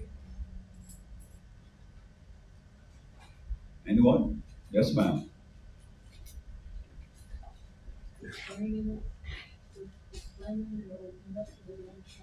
Good. But why does it use the word rightly? Because if something is done rightly, which means correctly, what is the opposite of that? Wrong. Wrongly. So that's what it is. Rightly divided the word of truth. That's what it's warning us to do. Do it rightly. Because there's a wrong way. And we've been receiving the wrong way for centuries. Yes, sir. Grace and peace, Pastor. Grace and peace, Doctor. Not adding to or taking from. Not added. Don't add nor take anything away. Yes, sir. All right. Read on, sir. Matthew chapter 25 and verse 2. And 5 of them were wise. Go on. And 5 were foolish. Go to Psalms 119, 105, please. Psalms 119, 105. The book of Psalms, chapter 119, verse 105. Right, let's go. Thy word is a lamp unto my feet. Thy word is what? Thy word is a lamp unto my feet. Go on. And a lamp unto my path. All right, so let's keep that in mind, right? Let's go back. Matthew chapter 25 and verse 3. They that were foolish took their lamps and took no oil with them. Now, who is that speaking about? Yes, ma'am. I would say the 2/3, but it also could be some of the 1/3. We got to stay on fire. I didn't want to answer, but that's too ambiguous to me. So. It's talking about the 2/3. It's 2/3? Well, I'm going to take it back. It's talking about the 1/3 of us, that need to have our to-go packs ready. And then it's the other ones that you know what you're supposed to be doing, but you procrastinating and not getting ready for the marriage feast to go. Oh, well, we'll come back to you. Yes. No, Say again? I thought it was stretching. Oh, okay. I'll look at the stretch with it. All right, so I want to finish this, but who is it speaking about? 5 wise. 5 of them were wise and 5 were foolish. Anyone, who is it speaking of? Yasharallah, talk to me. Joel? Psalm 50, verse 5. Yes. Let's go. The book of Psalms, chapter 50 and verse 5. Gather my saints together. Do what? Gather my saints together unto me. Come on. Those that have made a covenant. Made a what? Made a covenant with me by sacrifice. By sacrifice. Read. And the heavens shall declare his righteousness. For Yahweh is judge himself. He's the judge himself. Say loud. All right.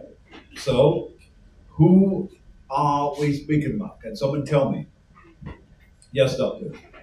Daniel 12 and 2. Daniel 12 and 2. You're speaking about the people who shall get up in the resurrection. Is that right, Doctor? All right. 1 to shame and 1 not to.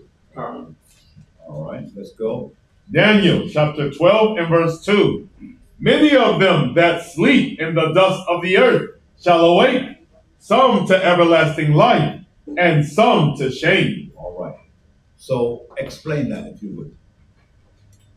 So those that are not ready, those will be the 2/3 and will be destroyed. Those are ready will be the 1/3. They will go to everlasting life. the 5 for the lights, the 5 without the light. All right. All right. Like, Okay. Well, you normally would have been right on that. Joel?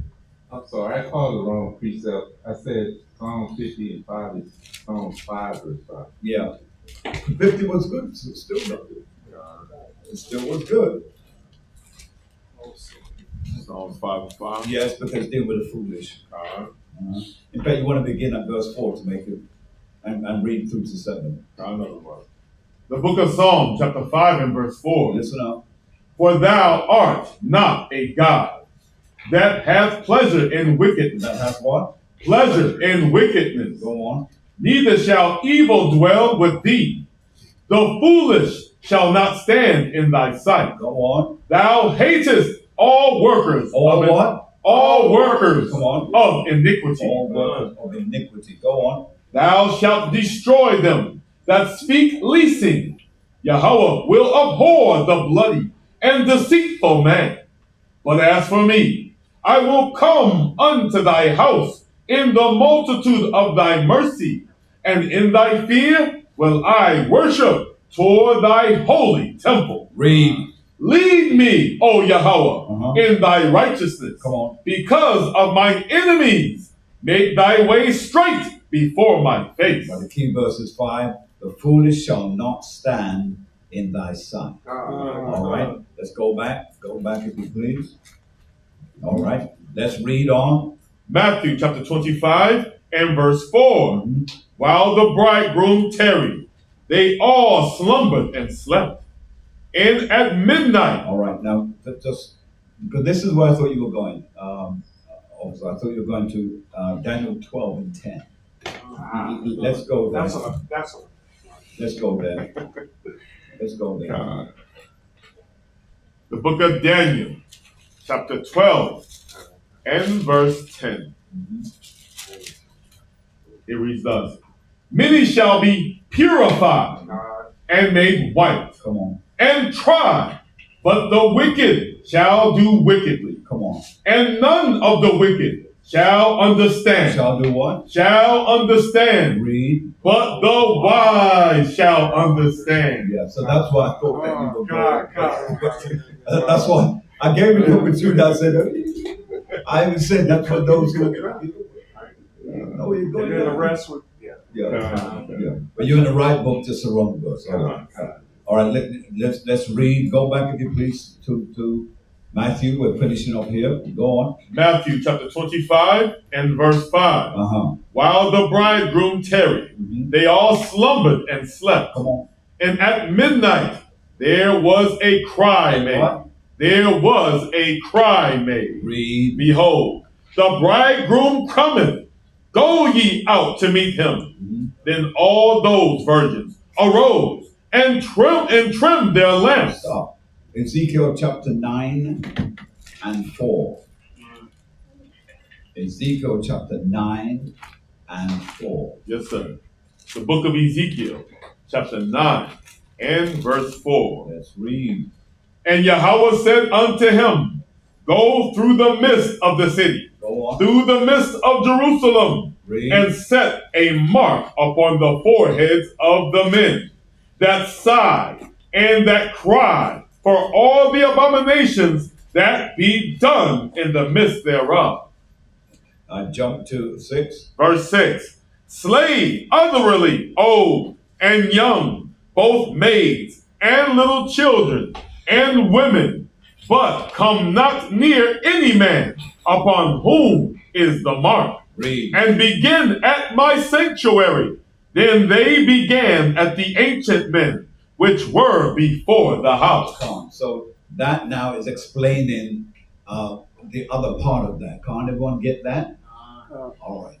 So the 5 wise and 5 foolish virgins, who are they? Who's going to tell me that? Who are they? Huh? I know you're quick to say something, well, I wish you would think before you do it, though. All right, who are they? We're finishing here. Who are they? Who are they? got this one right, I think that's. You got this one right. Oh, okay. All right, you got the 5 virgins. 5 had understanding, and 5 did not have the understanding. And there are our people who will not hear. There's gonna come a time when they're gonna want it, and we're not gonna be there.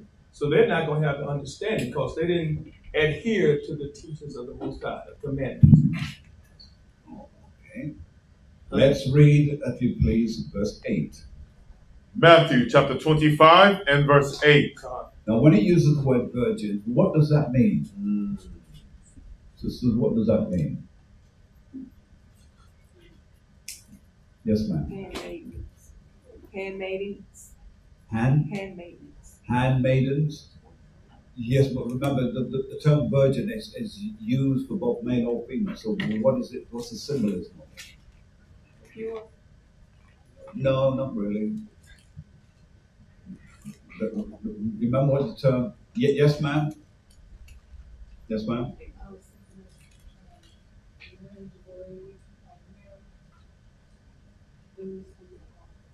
All right, say that one more time. Those who are of a marriageable age. Right. So it's speaking, virgins are primarily those who are of a marriageable age. Right? Some of you sound unsure. Could it be young maidens? That's what I said, young maidens. Doctor,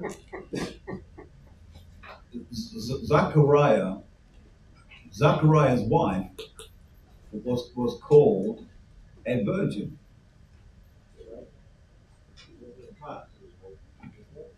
So say it. She was a maid of young age. Yes, young age. But Zachariah had been married to his wife a long time. So what was married to her do what? Just looking at her? Talk to me. No, you got 2 types of virgin. Virgin don't mean what the world like they got it now. Our sister told us what it meant. I want to know what you know it means. Yes, sir. Grace and peace, Pastor. Grace and peace. Would it be pertaining to those without blemish? No, that's not. We have been taught that that's what a virgin is. But someone who is untouched. But could it mean that But the word virgin basically means someone who is at a young maiden who's at a marriageable age. And who also keeping the law, statutes, and commandments. And if she's keeping the law, statutes, and commandments, as far as the other side of her doing anything, she wouldn't be doing anything. You see? But the right formula is that she's of a marriageable age. She's at an age of consent that she could marry. Now, why is that so important? Because this is why today,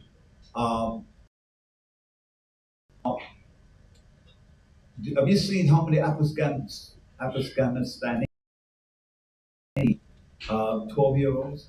You see pictures of them. A girl that could be his daughter. That's what's happening in the world. And today, the reason why you know it is because the world is showing it. An old man marrying a 12. All right, let me put it this way. Would you let your 12-year-old marry some old guy? 50-year-old coming up to you say, I want to marry your daughter? Yeah. I guess you look at him like, bro, you better look for me. That's what's going on right now. So this is why this is so important here that we're reading, because it's telling. Then all these virgins arose and trimmed their lamps. What is the trimming of your lamp? Looks like I'm going to have to break this down sometime in the future now. Because I thought we'd done this before years ago. Yes? No, the wick of the candle is figurative. It's not speaking about a candle. A candle is wax with a cord. But a lamp that is speaking about, it has oil in it. and it has a wick that you turn up or turn down. Yes, sir. Romans 13:11. Yeah. Let's quickly go there, please, and then I'm going to have to stop. Yes, sir. And I've got one question, then I have to stop. Let's go. The book of Romans, chapter 13, verse 11. Mm-hmm. And that knowing the time, that now it is high time to awake up out of sleep. He's telling us that the time that you've been slumbering, you have to wake up now. You have to get your house together now. And it says, read. For now is our salvation nearer than when we believe. Read. The night is far spent. Now, when it says the night is far spent, it's not speaking literally about the night. It's speaking about the age. It's far spent. Go on. The day is at hand. Meaning, the scripture says, and in that day, and in that day, yes, sir. And in that day. In that day is what it's speaking about then. Read 12 again. The night is far spent. Go on. The day is at hand. And that day is at hand. It's close. Go on. Let us therefore cast off the works of darkness. Cast off the things that you did in secret. Go on. And let us put on the armor of light. Armor of light. Go on. Let us walk honestly as in the day. As in the day. Go on. Not in rioting and drunkenness, not in chambering and wantonness, not in strife and envying, but put ye on the Lord, Yahushua HaMashiach, and make not provision for the flesh to fulfill the lust thereof. And the provision means you're setting us your buying things to tantalize your senses. Brothers and sisters, you're at a close point where you have to be careful how much you put into this world, this age. You have to be very careful because it's a fine line between what you need and what you want. Yes, sir. Luke 12 and 34. Luke 12 and 34, and then we're going to stop. Luke chapter 12, verse 34 and verse 35. It's like 35 and 36. Luke chapter 12, verse 35. Okay, let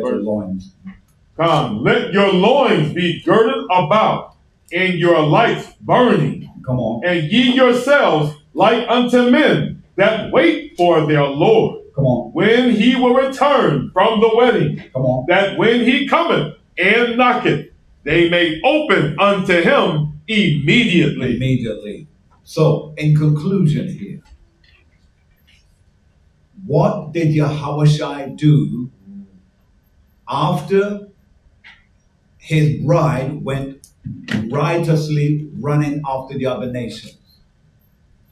What did he do after she had spent her time poisoning herself with the lust of this world? Because now she's covered with complete sin of every nation, from Moab to Ammon to Babylon. She had put on everything. That's us. When I say she, that's us. We've taken on all of their ideologies, their actions. We've lived like that, right? We have been raped. We have been taught incest. We have been taught all manner of evil, and now Scripture says we have to make ourselves ready. So what did he have to do to get us ready? Yes, sir. Grace and peace, Pastor. He had to send faith into the world. He had to do what? Send faith into the world. Yeah, but remember, faith is Yahushua. Right. So when he came into, what did he have to do? What did Yahushua have to do? Come. He had to die for us. So what did he do? He came to die for his bride. Now, why did he have to die for his bride? because she was messed up. And yes, sir. So he can remarry her again, but as a new person, But as a new being. there it is. The first man has to do what? Die. He has to die.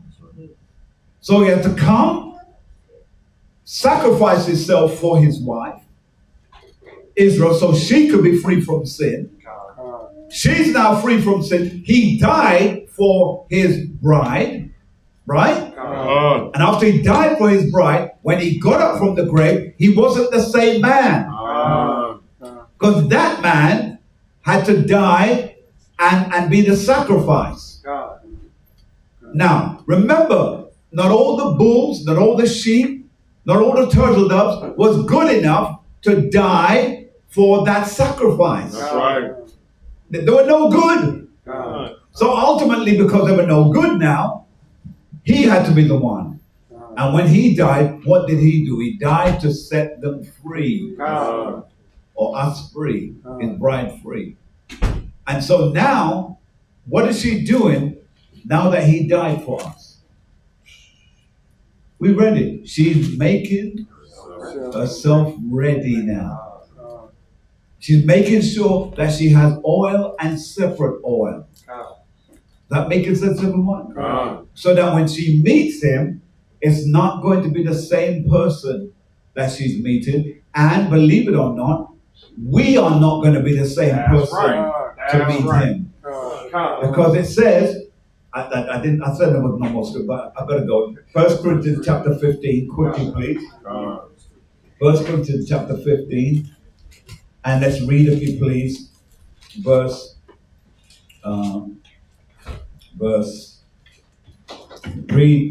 50.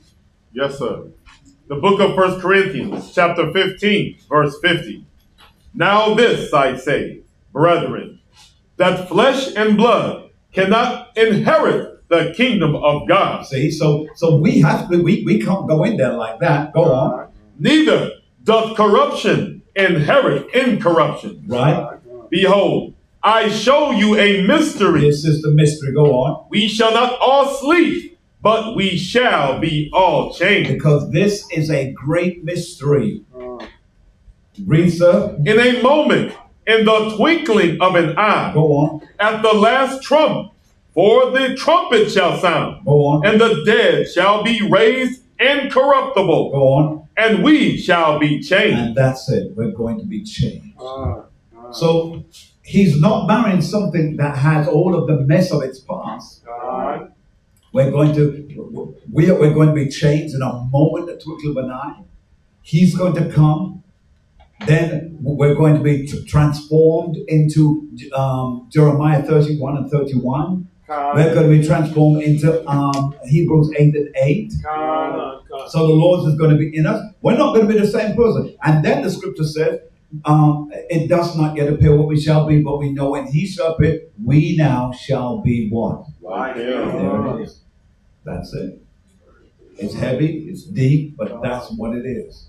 All right, so let me take the questions that was done beforehand, so I can get that out of the way, and then we're going to close. Grace and peace, Bishop. Grace and peace. Are we, as Israel, called a woman also because it symbolizes national submission to Yahweh as the order of woman being submitted to man here on earth? To a certain degree, that is true. To a certain degree. Right. Now, but why it's not to the fullest degree? Because of this. The Most High, he wants men. He wants men. And he wants men who will stand with him through thick and thin. That's why he went with disciples. You'll notice none of his disciples are female. Why? Because where they had to go, what they had to do, they couldn't do it with females. They ate together, they slept together, they talked together. So I'm saying, you can't do that with females. It's because it breaks the law. Because females have to be in a certain order. You see what I'm saying? So this is why it's given an example of us being almost like a woman in terms of our obedience and our submission. But it wants us to be men because ultimately, according to Daniel, according to Ezekiel, it says we spring up like an army, it says. And that can't happen if, yes, in fact, it's 37 and 10. So I prophesied as he commanded me, and the breath, the law, came into them, and they lived and stood up upon their feet, and it with an exceeding great army. So yes, in one sense, but really ultimately he wants men, because we're going to have to go and fight. In that kingdom age, he's not going to say, all right, sisters, I want you to take your axes and your swords and go. No, that's out of order. The men are going to do what they have been called to do. And notice, when we go out as fishers. In that age, we will go out as hunters. And that's what all that's about. All right, anything else, sir? That was it. That's it. Well, all praises to the Most High God. I hope that you've enjoyed the teaching. It's been a bit of a journey. Please like, share, and subscribe, and give us a thumbs up. Let's go get those algorithms moving on our behalf. We hope the teaching has been informative to you. We are endeavoring to make sure that you have a better understanding today than what you had yesterday of this truth. And the truth is the scriptures. That's the truth. And we read it and understand it and break it down according to how the Spirit would have us to do that. To all our brothers over in Europe right now who are going through various challenges, we pray that the Most High will watch over you and keep you. All our brothers over in France, we pray that you continue to stay strong. All our brothers in the African continent, be strong in the Lord and in the power of His might. And I know that I've got your emails. I've answered as many of them as I possibly can, and there's a few more that I still got to get with. And I hope some of the things that you asked in your emails last week, I've answered them today, and hopefully we will go into another session next week. Well, I'm looking forward to it, and we hope we'll open up more revelation to the will of God as to where we're going. On behalf of myself and the family here in the Americas from east to west, we wish you Barakataya Halobah Shem Mashiach Yahushua. Selah. Hallelujah.